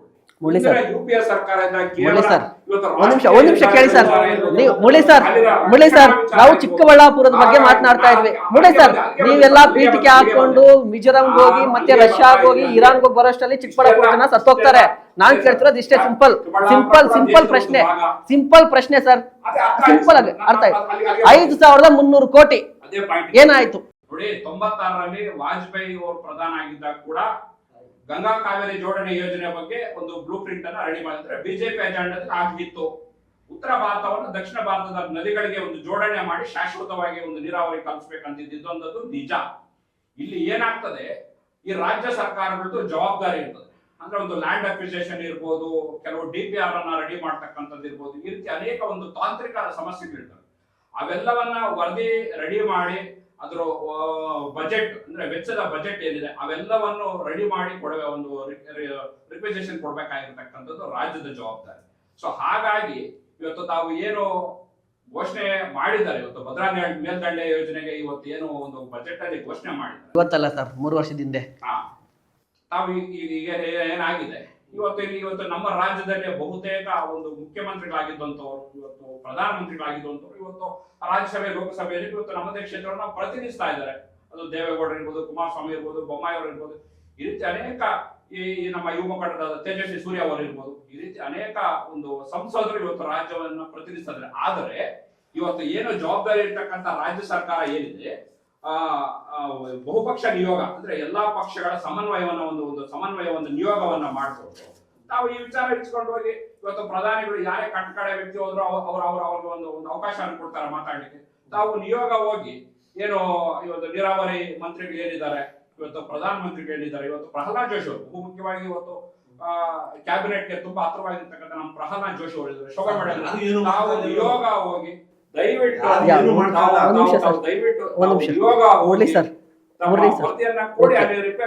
ಯಾವ್ದಕ್ ನಿಯೋಗ ಹೋಗ್ಬೇಕಿತ್ತು? ಅಲ್ಲ ಯಾವ್ದಕ್ ನಿಯೋಗ ಭದ್ರಾ ಮೇಲ್ದಂಡೆ ಯೋಜನೆ ಇದೆಯಲ್ವಾ, ಬಿಡುಗಡೆ ಆಗಿಲ್ಲ ಅನ್ನೋದಕ್ಕೆ ಇವ್ರು ಮನವಿ ಮಾಡ್ಕೊಂಡು ಹೋಗಿದ್ದಲ್ಲ. ರಾಜ್ಯ ಸರ್ಕಾರದಿಂದ ಯಾರೋ ಹೋಗ್ಬಿಟ್ಟು ಕೊಡ್ರಿ ಅಂತ ಹೇಳಿದ್ದಲ್ಲ. ಕೇಂದ್ರ ಸರ್ಕಾರವೇ ಘೋಷಣೆ ಮಾಡಿದಂತ ಹಣ, ಬರೀ ಘೋಷಣೆ ಅಲ್ಲ, ಕೇಂದ್ರ ಸರ್ಕಾರ ಸಂಸತ್ತಲ್ಲಿ ಅದನ್ನ ಮಂಡನೆ ಮಾಡಿದೆ ಅಂತ ಹೇಳಿದ್ರೆ, ಸಂಸತ್ ಆ ಬಜೆಟ್ ಅನ್ನ ಅಂಗೀಕರಿಸಿದೆ ಅಂತ ಹೇಳಿದ್ರೆ, ಇಡೀ ಸಂಸತ್ತು ಆ ಹಣವನ್ನ ಬಿಡುಗಡೆ ಮಾಡ್ಲಿಕ್ಕೆ ಒಪ್ಪಿದೆ ಅಂತ ಅರ್ಥ. ಒಪ್ಪಿರೋ ಹಣವನ್ನ ರಿಲೀಸ್ ಮಾಡ್ಲಿಕ್ಕೆ ನಮ್ಮ ರಾಜ್ಯದ ಎಲ್ಲಾ ನಾಯಕರು ಯಾಕೆ ಹೋಗ್ಬೇಕು? ಇಲ್ಲಿ ಏನಾಗಿದೆ, ಇವತ್ತು ಈ ದೇಶದಲ್ಲಿ ಇವತ್ತು ಕರ್ನಾಟಕ, ಮಹಾರಾಷ್ಟ್ರ ಅಂತ ಒಂದು ರಾಜ್ಯಗಳು ಆರ್ಥಿಕವಾಗಿ ತುಂಬಾ ಸಬಲವಾಗಿ ತುಂಬಾ ಸಂಪದ್ಭರಿತವಾಗಿದೆ. ಕೊಡಬಾರ್ದು ಅಂತಲ್ಲ, ಆದ್ರೆ ಇವತ್ತು ಪ್ರಾದೇಶಿಕವಾಗಿ ಬಹಳ ಹಿಂದುಳಿರ್ತಕ್ಕಂಥ ಇವತ್ತು ಬಿಹಾರ ಇರ್ಬೋದು, ಪಶ್ಚಿಮ ಬಂಗಾಳ ಇರ್ಬೋದು, ಇವತ್ತು ಈ ರೀತಿ ಅನೇಕ ಇದೆ. ಇವತ್ತು ಅವರೆಲ್ಲರಿಗೂ ಹಣಕಾಸನ್ನು ಹೊಂದಾಣಿಕೆ ಮಾಡಬೇಕಾಗಿರ್ತಕ್ಕಂಥ ಜವಾಬ್ದಾರಿ ಇದೆ. ಜೊತೆಗೆ ಅಂತಾರಾಷ್ಟ್ರೀಯ ಮಟ್ಟದಲ್ಲಿ ಇವತ್ತು ಹಣಕಾಸಿನ ಪರಿಸ್ಥಿತಿ ಚೆನ್ನಾಗಿಲ್ಲ. ಸೊ ಇದರಿಂದ ತಾವೆಲ್ಲ ದಯವಿಟ್ಟು ಒಂದು ನಿಯೋಗ ಹೋಗಿ ಈಗ ಏನಾಗ್ತಿದೆ, ಬರೀ ರಾಜಕೀಯನ ಹೊರತುಪಡಿಸಿ ನೀವು ಇದೇನ ನಿಯೋಗ ಕರ್ಕೊಂಡು ಹೋಗ್ತೀರಾ, ಎಲ್ಲ ಶಾಸಕರನ್ನ ಕರ್ಕೊಂಡು ಹೋಗ್ತೀರಾ ಅನ್ನೋದು ಬರೀ ಭರವಸೆಯಾಗೇ ಉಳಿತದ ಪ್ರದೀಪ್ ಈಶ್ವರ್ ಅವರೇ? ಇಲ್ಲ ಬದ್ಧತೆಯನ್ನ ಬೆಳೆಸ್ಕೊಂಡು ತಾವುಗಳು ಇದೇ ಅಧಿವೇಶನದಲ್ಲೇ ನಿಮ್ಮ ಧ್ವನಿಯಾಗಿ, ನಮ್ಮ ಜನರ ಧ್ವನಿಯಾಗಿ ನೀವು ಎಲ್ಲರನ್ನು ಕರ್ಕೊಂಡು CM ಬಳಿ ಹೋಗಿ ನೀವು ಈ 3ನೇ ಹಂತದ ಶುದ್ಧೀಕರಣವನ್ನ ಮಾಡಲಿಕ್ಕೆ ಒತ್ತಾಯ ಮಾಡಿ ಮನವರಿಕೆ ಮಾಡಿಕೊಡ್ತೀರಾ, ಅಥವಾ ಇದು ಬರೀ ಭರವಸೆ ಆಗೇ ಉಳಿತದ, ಚುನಾವಣೆಯ ಭರವಸೆಗೆ ಉಳಿತದ, ಅಥವಾ ಬದ್ಧತೆ ನಾಯಕನಾಗಿ ನೀವು ಹೊರಹೊಮ್ತೀರಾ ಅನ್ನೋದು ನನ್ನದು ಒಂದು ಪ್ರಶ್ನೆ ಇದೆ. ಎರಡನೇದಾಗಿ ಈ ಬಗರು ಕಂ ಸಾಗುವಳಿ ಇವು ಒಂದು ಸಮಿತಿಗಳನ್ನ ಮಾಡಿದ್ದಾರೆ. ಈಗ ಕಾಂಗ್ರೆಸ್ ಸರ್ಕಾರದಲ್ಲಿ ಒಳ್ಳೆ ಒಂದು ಯೋಜನೆ ಮಾಡಿದ್ದಾರೆ. ಅದು ಆದಷ್ಟು ಬೇಗ ಈ ರೈತಾಪಿ ವರ್ಗಕ್ಕೆ ಅನುಕೂಲ ಆಗೋ ಥರ ಬೇಗ ಅದನ್ನೊಂದು ಇದು ಮಾಡಕ್ಕೆ ಕೇಳಿ. ಈ ಮುಖಾಂತರ ಶಾಸಕರಿಗೆ ಏನು ಹೇಳ್ತು ಅಂದರೆ, ಆ 3ನೇ ಹಂತದ ಶುದ್ಧೀಕರಣದ ಜೊತೆಗೆ ರೈತಾಪಿ ಹೋರಾಟಗಾರರ ಮೇಲೆ ಇರುವಂತಹ ಕೇಸುಗಳನ್ನ ದಯವಿಟ್ಟು, ಇದು ಸಮಾಜದ ಹಿತಾಸಕ್ತಿಗೋಸ್ಕರ ಮಾಡಿರೋಂಥ ಹೋರಾಟಗಳನ್ನ, ಆ ಕೇಸುಗಳನ್ನ ಹಿಂಪಡೆದು ಈ ರೈತಾಪಿ ಜನಗಳಿಗೆ ಆ ಒಂದು 53, 57 ಇವುಗಳನ್ನ ಮಂಜೂರಾತಿ ಮಾಡಿ ರೈತರಿಗೆ ಅನುಕೂಲ ಮಾಡಿಕೊಡಿ. ಯಾವುದೇ ರೀತಿಯಲ್ಲಿ ನಾವು ರೈತರ ಪರವಾಗಿರ್ತೀವಿ, ನಿಮ್ಮ ಪರವಾಗಿ ನಾವು ಈಗ ಹೇಳೋದೇನು ಅಂದರೆ, ನೀವು ಅಲ್ಲಿ ಒಂದು ರೀತಿಯಲ್ಲಿ ಏನು ಹೇಳ್ತಿದ್ರೆ CMಗೆ ಮನವಿ ಮಾಡಲಿಕ್ಕೆ ನಿಮ್ಗೇನು ಧ್ವನಿಯಾಗಿ ಶಕ್ತಿ ಆಗಬೇಕು. ನಾವು ಬರ್ಲಿಕ್ಕೆ ಸಿದ್ಧವಿದ್ದೇವೆ, JDS ಶಾಸಕರು. ನೀವು ಹೋಗಿ ಒಂದು ಸರಿ ಶಾಸಕರ ಗಮನಕ್ಕೆ ತಂದರೆ ಎಲ್ಲರೂ ಒಟ್ಟಾಗಿ ಹೋದರೆ ಈ ಪರಿಹಾರನೂ ಆಗ್ತದೆ. ಇದಕ್ಕೊಂದು ಎರಡನೇದು, ಸಂಸತ್ನಲ್ಲಿ ರಾಷ್ಟ್ರೀಯ ಒಂದು ನದಿ ಜೋಡಣೆ ವಿಚಾರವಾಗಿ ಈ ಆಂಧ್ರದ ಈ ಒಂದು ಏನು ಹೇಳೋದು ಚಂದ್ರಬಾಬು ನಾಯ್ಡು ಅವರ ಗಮನಕ್ಕೆ ಹೋಗ್ಬೇಕಾಗಿರೋದು, ಈ 2 ಜಿಲ್ಲೆ 3 ಜಿಲ್ಲೆಗಳ ಶಾಸಕರು ಸಂಸದರು ಈ ಮಾನವೀಯತೆ ಹಿತದೃಷ್ಟಿಯಿಂದ ಅವ್ರಿಗೂ ಗಮನದಲ್ಲಿದೆ. ನಾವು ಹೋಗ್ತಾ ಇದ್ರೆ ಅದೇನೋ ಮಗು ಅತ್ತಾಗಲೇ ಗೊತ್ತಾಗೋದು ತಾಯಿಗೆ ಹಸಿವಾಗ್ತಿದೆ ಅಂತ, ನೀವು ಹೇಳ್ದಿರಾನೆ ಅವ್ರು ಕೊಡ್ರಿ ಅಂದರೆ ಹೆಂಗ್ರಿ ಕೊಡೋಕ್ಕಾಗ್ತದೆ? ಹಾಗಾಗಿ ದಯವಿಟ್ಟು ರೈತಾಪಿ ವರ್ಗದ ಕಷ್ಟಗಳನ್ನ ಅರ್ತು ಎಲ್ಲರೂ ರಾಜಕೀಯವನ್ನು ಹೊರತುಪಡಿಸಿ ಈ ಜ್ವಲಂತ ಸಮಸ್ಯೆಗಳಿಗೆ ಧ್ವನಿಯಾಗಿ ನಿಲ್ಲಿ. ಎಲ್ಲ ಪಕ್ಷದ ಮುಖಂಡರುಗಳು, ಈ ಪ್ರಗತಿಪರ ಚಿಂತಕರು ದಯಮಾಡಿ ಈ ರೈತಾಪಿ ಜನಗಳಿಗೆ ಧ್ವನಿಯಾಗಿ ನಿಲ್ಲಬೇಕು ಅಂತ ಈ ಮೂಲಕ ಕಳಕಳಿಯಿಂದ ನಾನು ಮನವಿ ಮಾಡ್ತೀನಿ. Jayakumar sir, last reaction. ಈಗ ಏನು ಸ್ನೇಹಿತರು ಹೇಳಿದ್ದಾರೆ ಅದೇ ರೀತಿ ಇವತ್ತೇನು ಅಂತಾರಾಜ್ಯ ನದಿ ಜೋಡಣೆ ಕೇಂದ್ರ ಸರ್ಕಾರದ ಮಧ್ಯಸ್ಥಿಕೆಯಲ್ಲಿ ಆಗಬೇಕು. ಮೊದಲು ಏನು ಅನುದಾನ ಸಂಸತ್ನಲ್ಲಿ ಅನುಮೋದನೆಗೊಂಡಿದ್ರು ಕೂಡ ವಿಳಂಬ ಯಾಕೆ ಆಗ್ತಾ ಇದೆ, ಇದರ ಬಗ್ಗೆ ಆಲ್ರೆಡಿ ನಾನು ಸಂಸದರ ಜೊತೆ ಮಾತುಕತೆ ನಡೆಸಿದಾಗ ಅವರು ಕೂಡ ಒಂದು ಪೂರಕವಾಗಿ ಸ್ಪಂದಿಸದೆ ಮಾಡಿದ್ದಾರೆ. ಕೆರೆ ವಿಚಾರ, ನೀರು ವಿಚಾರ, ಪ್ರತಿಯೊಬ್ಬ ಜವಾಬ್ದಾರಿತ ಪ್ರಜೆ ಏನಿದ್ದಾರೆ ಭಾರತದಲ್ಲಿ ಎಲ್ಲರಿಗೂ ಸಂಬಂಧಪಟ್ಟಿದ್ದು. ಈಗ ಮುಷ್ಟೂರು ಕೆರೆ ಆಗಿರ್ಬೋದು, ಕಂದವಾರ ಕೆರೆ, ನಮ್ಮ ತಾಲೂಕದೆಲ್ಲ ಏನಿದೆ ಎಲ್ಲರದ್ದು ಜವಾಬ್ದಾರಿ ಇದೆ. ಒಂದು ನಿಯೋಗದ ಏನು ತಾವು ರಚನೆ ಮಾಡ್ತಾರೆ ಅದು ಕೇವಲ ಶಾಸಕರುಗಳಿಗೆ ಸಚಿವರಿಗೆ ಸೀಮಿತ ಆಗದೆ ಪರಿಸರವಾದಿಗಳು, ಸಮಾಜ ಚಿಂತಕರು, ಸಮಾಜ ಸೇವಕರು, ಅಥವಾ ಅದ್ರ ಜೊತೆಗೆ ವಿಜ್ಞಾನಿಗಳು, ಹಿರಿಯ ನಾಗರಿಕರಿದ್ದಾರೆ, ಎಲ್ಲನೂ ಒಂದು ಸಮಾನ ಮನಸ್ಕರ ಒಂದು ಸಮನ್ವಯ ಸಮಿತಿ ರಚನೆ ಮಾಡಿ ಕೇಂದ್ರಕ್ಕೆ ತೆರಳೋಣ. ನಾನು ರೆಡಿ ಇದ್ದೀನಿ ಈಗಾಗಲೇ. ಈಗ ನನಗೆ ಇನ್ನೊಂದು ವಿಚಾರ, ರಾಜ್ಯದಲ್ಲಿ ನಾನು ಈ ವಿಚಾರನ ಯಾರಿಗೆ ಮನವಿ ಮಾಡ್ಕೊಬೇಕು, ಇದಕ್ಕೆ ಸಂಬಂಧಪಟ್ಟ ಸಚಿವರು ಯಾರಿದ್ದಾರೆ, ಮಾನ್ಯ ಶ್ರೀ ಬೋಸರಾಜುರು ಅವ್ರಿಗೆ ಆಲ್ರೆಡಿ ಈಗ ಜೈ ಫೌಂಡೇಶನ್ ಕಡೆಯಿಂದ, ಯಾಕಂದ್ರೆ ಅವರು ಸಣ್ಣ ನೀರಾವರಿ ಹಾಗೂ ಅಂತರ್ಜಲ ಅಭಿವೃದ್ಧಿ ಸಚಿವರಾಗಿದ್ದಾರೆ. ಈಗ ಕರ್ನಾಟಕದಲ್ಲಿ ಯಾವುದೇ ರೀತಿ ಸಣ್ಣ ನೀರಾವರಿ ಹಾಗೂ ಅಂತರ್ಜಲ ವಿಚಾರವಾಗಿ ಸಮಸ್ಯೆ ಉದ್ಭವ ಆದಾಗ ಅವರು ಇದಕ್ಕೆ ಪೂರಕವಾಗಿ ಸ್ಪಂದಿಸಿ ಕೊಡಬೇಕು. ಈಗ ಸ್ಪಂದನೆ ಅಂದ್ರೆ ಒಂದು ಪತ್ರಿಕಾಗೋಷ್ಠಿ ನಡೆಸಿ ಏನಿದ್ದಾರೆ, ಇದರಲ್ಲಿ ಗೊಂದಲ ವಾತಾವರಣ ಸೃಷ್ಟಿಯಾಗಿದೆ ಚಿಕ್ಕಬಳ್ಳಾಪುರದಲ್ಲಿ ಆಗಿರ್ಬೋದು, ಇಡೀ ರಾಜ್ಯದಲ್ಲಿ ಚಿಕ್ಕಬಳ್ಳಾಪುರದ ಕಡೆ ತಿರುಗಿ ನೋಡೋ ರೀತಿಯಲ್ಲಿ ಗೊಂದಲ ಸೃಷ್ಟಿಯಾಗಿದೆ. ಇದಕ್ಕೆ ಅವರು ಸ್ಪಷ್ಟನೆ ನೀಡಬೇಕು ಅಂಕಿ ಅಂಶಗಳ ಸಮೇತ. ಯಾಕಂದ್ರೆ ಇದು ಓನ್ಲಿ ಕೇವಲ ಪತ್ರಿಕಾಗೋಷ್ಠಿಗೆ ಸೀಮಿತ ಆಗದೆ ಪ್ರತಿ ತಿಂಗಳು ಮಾನಿಟರಿಂಗ್ ವ್ಯವಸ್ಥೆ ಮಾಡಿ, ಪ್ರತಿ ತಿಂಗಳು ಒಂದು ಕೊಡಿ. ಈ ರೀತಿ ಒಂದು ಹೇಳಿಕೆ ಬಿಡುಗಡೆ ಮಾಡೋದ್ರಿಂದ ಕಳ್ಕೊಳ್ಳೋಂಥದ್ದು ಯಾವುದೇ ಇಲ್ಲ. ಅದು ಯಾವುದೇ ಸರ್ಕಾರ ಆಗಿರ್ಬೋದು, ನೀರಿನ ವಿಚಾರದಲ್ಲಿ ಈ ತರ ಯಾವತ್ತು ಹೇಳಿಕೆಗಳನ್ನ ಕೊಡಲ್ಲ, ಯಾವತ್ತು ಈ ರೀತಿ ಒಂದು ಮಾನದಂಡಗಳು ಏನು ಲ್ಯಾಬ್ ರಿಪೋರ್ಟ್ಗಳಿದೆ ಅದನ್ನ ಜನಗಳ ಜೊತೆ ಹಂಚ್ಕೊಳಲ್ಲ. ಈಗ ವಿದೇಶದಲ್ಲಿ ನಾನು ಯುರೋಪ್ನಲ್ಲಿ ನೋಡಿದ್ದೀನಿ, ಅಮೆರಿಕದಲ್ಲಿ ನೋಡಿದ್ದೀನಿ, ಎಲ್ಲವೂ ಕೂಡ ಆನ್ಲೈನಲ್ಲಿ ಲಭ್ಯ ಇರುತ್ತೆ. ಕೆಲವರಿಗೆ ಆನ್ಲೈನಲ್ಲಿ ಹೇಗೆ ನೋಡೋದಂತ ಗೊತ್ತಿಲ್ಲ. ಜಿಲ್ಲಾಧಿಕಾರಿಗಳ ಸಮಯದಲ್ಲಿ ಒಂದು ಸಭೆ, ಒಂದು ಮಾಹಿತಿ ಹಂಚ್ಕೊಂಡಿದೆ, ಮಾಧ್ಯಮಗಳಿದೆ. ಈಗ ಈ ತಿಂಗಳ ಒಂದು ಶುದ್ಧೀಕರಣದ ರಿಪೋರ್ಟ್, ಅವಾಗ ಯಾವುದೇ ರೀತಿ ಬೇರೆ ವ್ಯಕ್ತಿ ಮಧ್ಯ ಪ್ರವೇಶ ಮಾಡಿ ಇದನ್ನ ರಾಜಕೀಯ ಲಾಭಕ್ಕೆ ಯಾರು ಬಳಸ್ಕೊಂಡು ಗೊಂದಲ ಸೃಷ್ಟಿ ಆಗ್ಬಾರ್ದು ಅನಗತ್ಯವಾಗಿ. ಇವತ್ತು ನಗರ ಭಾಗದಾಗೆ ಇದು ಬಹಳಷ್ಟು ಅಫೆಕ್ಟ್ ಆಗಿರೋದು ನಗರ ಭಾಗದವ್ರಿಗೆ. ನಾನು ಘಂಟಾಘೋಷವಾಗಿ ಹೇಳ್ತೀನಿ, ನಗರ ಭಾಗದವ್ರಿಗೆ ತೊಂದರೆ ಆಗಿದೆ ಇದು ಬಿಕಾಸ್ ಆಫ್ 3 ಕೆರೆಗಳು ನಗರಸಭೆ ವ್ಯಾಪ್ತಿಯಲ್ಲಿ ಇರೋದ್ರಿಂದ. ಹೊರಗಡೆ ಯಾರಿಗಾದ್ರೂ ಅಫೆಕ್ಟ್ ಆಗಿದ್ದಾಗ ಅದನ್ನ ಪರಿಶೀಲನೆ ಮಾಡ್ಕೊಳ್ಳೋಣ. ಅದಕ್ಕೆ ನಾನು ಇನ್ನೊಂದು ತೀರ್ಮಾನಕ್ಕೆ ಬಂದಿದ್ದೀನಿ. ಯಾಕಂದ್ರೆ ಈಗ ಅವ್ರಿಗೆ ಮನವಿ ಪತ್ರ ಕೊಡೋದ್ರ ಜೊತೆಗೆ ಒಂದು ಜವಾಬ್ದಾರಿ ನನ್ನ ಮೇಲೂ ಇದೆ. ಒಂದು ಜವಾಬ್ದಾರಿಯುತ ನಾಗರಿಕನಾಗಿ ಸಮಾಜ ಸೇವಕರಾಗಿರೋದ್ರಿಂದ 44 ಕೆರೆ. ಮೊದಲ ಮಾಹಿತಿ ಏನಂದ್ರೆ HN ವ್ಯಾಲಿಯಿಂದ ನಮ್ಮ ಚಿಕ್ಕಬಳ್ಳಾಪುರದ ತಾಲೂಕಿನ 44 ಕೆರೆ ಹೋಗ್ತಾ ಇದೆ. ಬೆಂಗಳೂರು ಹತ್ತಿರ 12, ದೇವನಹಳ್ಳಿ 9, ಒಟ್ಟು 65 ಕೆರೆಗಳಿಗೋಸ್ಕರ ಯೋಜನೆ ಮಾಡಿದ್ರು. ಎಲ್ಲ ಕಡೆ ಪರಿಶೀಲನೆ ಮಾಡುವಂತ ರಿಪೋರ್ಟ್ನ ಮುಂದೆ ಇಡಬೇಕು. ಈಗ ಮೈನ್ ಪಾಯಿಂಟ್ ಏನಿದೆ HN ವ್ಯಾಲಿದು, ಹೆಬ್ಬಾಳ ನಾಗವಾರ ಲೇಕ್, ಅಲ್ಲಿಂದ ಹೋದಾಗ ಎಲ್ಲಿ ಕಲುಷಿತ ನೀರು ಸೇರ್ತಾ ಇದೆ. ಈಗ ಪ್ರತಿಯೊಂದು DC ಪಾಯಿಂಟ್, ನಮ್ಮ DC ಪಾಯಿಂಟ್ ಮುದ್ದೇನಹಳ್ಳಿಯಲ್ಲಿದೆ, ಅಲ್ಲಿಂದನೇ ಮೊದಲೇ ಈಗ ಕಾರ್ಯಕ್ರಮ ಶುರು ಮಾಡಿದ್ದೀನಿ. ಆ DC ಪಾಯಿಂಟ್ನಿಂದ ಕಂದವಾರ ಕೆರೆನ ಏನು ಸಂಪರ್ಕಿಸುತ್ತೆ ಅಲ್ಲಿ ಫಸ್ಟು ನಾವು ಒಂದು ಶಾಂಪಲ್ಗಳನ್ನ ಸಂಗ್ರಹಿಸಿದ್ವಿ. ಮತ್ತೆ ಕಲುಷಿತವಾದ ಏನು ನೀರಾಗಿದೆ ಇವತ್ತು, ಏನು ಜೊಂಡು ಬೆಳೆದಿದೆ ಅಂತ ಹೇಳ್ತಾರಲ್ಲ, ಯಾವ ಕಾರಣಕ್ಕೆ ಬೆಳೆದಿದೆ? ಮಲಿನಗೊಳ್ತಾ ಇದೆ. ಕೆರೆ ಸಂರಕ್ಷಣೆ ಮಾಡಬೇಕು. ನೀರು ಕೆರೆ ಚೆನ್ನಾಗಿದ್ರೆ ಅಂತರ್ಜಲ ಚೆನ್ನಾಗಿರ್ತೈತೆ, ಕೆರೆ ಮಲಿನಗೊಂಡ್ರೆ ಅಂತರ್ಜಲನೂ ಹದಗೆಡ್ತೈತೆ, ಅದು ಯಾವುದೇ ಆಗಿರ್ಬೋದು. ಹಾಗಾಗಿ ಪೂರ್ವಿಕರು ಈ ಹಿಂದೆ ಕೆರೆಗಳನ್ನ ಅವತ್ತೇನು ಈ ಅತ್ಯಾಧುನಿಕ ಏನು ಯಂತ್ರೋಪಕರಣಗಳು ಇರಲಿಲ್ಲ, ಅದು ಸ್ಯಾಂಡ್ ಫಿಲ್ಟ್ರೇಷನ್ ವ್ಯವಸ್ಥೆ ಮಾಡ್ತಾ ಇದ್ರು. ಒಂದು ಏನು ಮಣ್ಣಿನ ಪದರ ಏನಿದೆ, ಆಮೇಲೆ ನಮಗೇನಿದೆ ಇವತ್ತೆಲ್ಲರೂ ಕೂಡ ದೇವಮಾನರಾಗಿದ್ದಾರೆ. ಕಣ್ಣಲ್ಲಿ ನೋಡ್ತಾನೆ ಬೋರ್ವೆಲ್ಗಳಲ್ಲಿ ಯಾವ ಆಳಕ್ಕೆ ನೀರಿದೆ, ಎಷ್ಟು ಇದು ಸಿಹಿ ನೀರು ಉಪ್ಪು ನೀರು ಅಂತ ಹೇಳೋಷ್ಟು ವಿಜ್ಞಾನಿಗಳು ಕೂಡ ಆಲ್ರೆಡಿ ಉಟ್ಕೊಂಡಿದ್ದಾರೆ ಇಲ್ಲಿ. ಅದಾಗಬಾರ್ದು. ವೈಜ್ಞಾನಿಕವಾಗಿ ಚಿಂತನೆ ಮಾಡಿ. ಯಾವುದೋ ಒಂದು ರೀತಿಯಲ್ಲಿ ಹಳೆ ಕಾಲದಲ್ಲಿ ಏನಿತ್ತು, ಇದಂದ್ರೆ ಇದು ನಮ್ಮ ಜನ ಏನಿದೆ ಮುಗ್ಧರಿದ್ದಾರೆ, ಯಾರು ಏನು ಹೇಳಿದ್ರು ನಂಬಿಡ್ತಾರೆ. ಅದು ನಿಲ್ಲಬೇಕು. ಯಾರೇ ಒಬ್ರು ಸುಳ್ಳು ಮಾಹಿತಿ ಕೊಟ್ಟಾಗ ಪರೀಕ್ಷೆ ಮಾಡಬೇಕು, ಪರೀಕ್ಷೆ ಮಾಡಿ ತೀರ್ಮಾನಕ್ಕೆ ಬರಬೇಕು. ಹೌದು, ಇದು ನಿಜದಲ್ಲಿ ಇದ್ರಲ್ಲಿ ಅಂಶ ಇದೆ. ಈಗ ನಾನು ನಗರಸಭೆದು ನಾನು ಇದೆ ನಗರಸಭೆ ಜವಾಬ್ದಾರಿ ಬಗ್ಗೆ ಹೇಳ್ತೀನಿ. ಈ ವ್ಯವಸ್ಥೆ ಏನು UGD STPಗಳಾದ ನಂತರ ಕೂಡ ಇದನ್ನ ಯಾರು ತೊಡೆಯೋದಕ್ಕಾಗಲ್ಲ. ಕಂದವಾರ ಕೆರೆಯನ್ನು ಮುಚ್ಚೋಕ್ಕಾಗಲ್ಲ, ಯಾವ ಕೆರೆಗಳು ಮುಚ್ಚುವಂಥ ಕೆಲಸ ಆಗಲ್ಲ. ಇಲ್ಲಿ ಪ್ರತಿ ತಿಂಗಳು ಒಂದು ಸ್ಯಾಂಪಲ್ ಮಾಹಿತಿ ಜನರೊಂದಿಗೆ ಹಂಚ್ಕೊಳ್ಳಿ. ಕೆರೆ ಗುಣಮಟ್ಟ ಹೀಗಿದೆ, ಏನು ಹಂಚ್ಕೊಳೋದ್ರಿಂದ ಏನು ಕಳ್ಕೊಳೋಂಥದ್ದು ಏನಿಲ್ಲ. ಅದು ಪರೀಕ್ಷೆ ನಡೆಸ್ತಾ ಇರ್ತಾರೆ. ದುರ್ದೈವ ಏನಂದ್ರೆ ಪರೀಕ್ಷೆಗಳು ನಡೀತವೆ, ಎಷ್ಟೋ ಜನಕ್ಕೆ ಗೊತ್ತಿಲ್ಲ. ಯಾರು ಕೂಡ ನಗರಸಭೆ ಆಗಿರ್ಬೋದು, BDL ವಿಷಯದವರು ವಿಷದ ನೀರು ಹಂಗೆ ಬಿಡಲ್ಲ. ಆ ಏನ್ ಪರೀಕ್ಷೆ ಮಾಡ್ತೀರಾ ಅದನ್ನ ಹಂಚ್ಕೊಳ್ಳಿ. ಇನ್ನ ಪ್ರಜ್ಞಾವಂತರು ಯಾರನ್ನ ಇದ್ರು, ಇಲ್ಲ ನೀವು ವಿಷದ ನೀರು ಕೊಡ್ತೀರಾ, ಟಾಯ್ಲೆಟ್ ನೀರು ಕೊಡ್ತೀರಾ, ಇನ್ನೊಂದು ಕೊಳಚೆ ಕಲುಷಿತ ಅಂದಾಗ ಮತ್ತೆ ಮರುಪರಿಶೀಲನೆ ಮಾಡಿ. ತೊಂದರೆ ಬಂದಾಗ ಡೈರೆಕ್ಟ್ ಆಗಿ ಕೇಳುವಂತ ಒಂದು ಪ್ರಜ್ಞಾವಂತ ವ್ಯವಸ್ಥೆ ನಮ್ಮ ಜನರಲ್ಲಿ ಬರಬೇಕು ಅಂತ ನಾನು ಕೇಳ್ಕೊಂತಾ ಇದ್ದೀನಿ. ಇದಕ್ಕೇನು ಇವತ್ತು ಎಲ್ಲ ಸಂಘಟನೆಗಳು ನೆನೆ ಬಂದಕ್ಕೆ ಬೆಂಬಲ ಕೊಟ್ಟಿದ್ರು. ಇವತ್ತು ನಗರದಲ್ಲಿ ಆಗಿರೋ ಸಮಸ್ಯೆ ಬಗ್ಗೆ ನನ್ನ ಜೊತೆ ಕೈ ಜೋಡಿಸಿ ನಾವೆಲ್ಲರೂ ಸೇರೋಣ. ಇವತ್ತು ಯಾರು ಈಗ ಆದಿನವರು ಇದ್ದಾರೆ, ಮುಳ್ಳಣ್ಣವ್ರು ಇದ್ದಾರೆ, ಸ್ನೇಹಿತರಿದ್ದಾರೆ, ಎಲ್ಲರೂ ಸೇರಿಸಿ ಇಲ್ಲಿ ಮಾಡ್ಬೇಕು. ಒಂದು ವಿಚಾರಗಳನ್ನ ಫಸ್ಟ್ ಮನವಿ ಮಾಡ್ಕೋಣ. ಸ್ವಾಮಿ ಇವತ್ತೇನು, ಯಾಕಂದ್ರೆ ಕಂದಾಯ ಸಚಿವರು ಸದನದಲ್ಲಿ ಹೇಳಿದ್ದಾರೆ, ನಿಮ್ಗೆ ಏನಾದ್ರೂ ಆತರ ಅನುಮಾನ ಇದ್ರೆ ನೀವು ಪರಿಶೀಲನೆ ಮಾಡಿ ನೀವು ತಂದು ಕೊಡಿ ರಿಪೋರ್ಟ್ನ, ಅಲ್ಲೇನೋ ತೊಂದರೆ ಇದೆ ನಾವು ಬಗೆಹರಿಸೋಣ ಅಂತ. ಅದಕ್ಕೆ ಸಮಸ್ಯೆಗೆ ಮೂಲನೂ ಇಲ್ಲೇ ಇದೆ, ಪರಿಹಾರನೂ ಇಲ್ಲಿದೆ. ಇದಕ್ಕೆ ಬಂದಲ್ಲ. ಆಮೇಲೆ ಇಡೀ ತಾಲೂಕಿನ ಒಂದು ಆತಂಕ ಸೃಷ್ಟಿ ಮಾಡಿ ನಮ್ಮ ತಾಲೂಕಿನ ಯಾರಾದ್ರೂ ಚಿಕ್ಕಬಳ್ಳಾಪುರ ಅಂದ್ರೆ ಚಿಕ್ಕಬಳ್ಳಾಪುರದಲ್ಲಿ ವಿಷ ನೀರ ತರಕಾರಿನ ಇದು ಯಾರಿಗೆ ಎಫೆಕ್ಟ್ ಆಗುತ್ತೆ? ಯಾರ್ದೋ ಒಬ್ಬ ವ್ಯಕ್ತಿ ಲಾಭಕ್ಕೋಸ್ಕರ ಇಡೀ ಜಿಲ್ಲೆ ಮಾನನ ಹರಾಜಿಗಿಡೋದು ಬೇಡ. ನಾನು ಹೇಳೋದು ಎಲ್ಲರೂ ಪ್ರಜ್ಞಾವಂತರಿದ್ದೀವಿ. ಯಾರು ಕೂಡ ಚರಂಡಿ ನೀರನ್ನ ಹಂಗೆ ಡೈರೆಕ್ಟ್ ಆಗಿ ಇಂಟೇಕ್ ಮಾಡೋಂಥ ವ್ಯವಸ್ಥೆ ಯಾರು ಕೂಡ ತಗೊಳೋ ಕೆಲಸ ಯಾರು ಮಾಡಲ್ಲ. ಬುದ್ಧಿರೋರು ಯಾರೂ ಮಾಡ್ತಾ ಇಲ್ಲ. ಅಂತರ್ಜಲ ಮಟ್ಟ ಅವತ್ತು ಕುಸಿದಿತ್ತು, ಇವತ್ತು ಏರಿಕೆ ಆಗಿದೆ. ಈ ಫಿಲ್ಟ್ರೇಷನ್ ವ್ಯವಸ್ಥೆ, ಮೂರನೇ ಹಂತ ಶುದ್ಧೀಕರಣದ ಬಗ್ಗೆ ನಾನು ಸ್ಪಷ್ಟೀಕರಣ ಕೊಡೋದು ಅಥವಾ ಯಾರೇ ಸ್ಪಷ್ಟೀಕರಣ ಕೊಟ್ಟರು ಇಲ್ಲ ಆಗಲ್ಲ.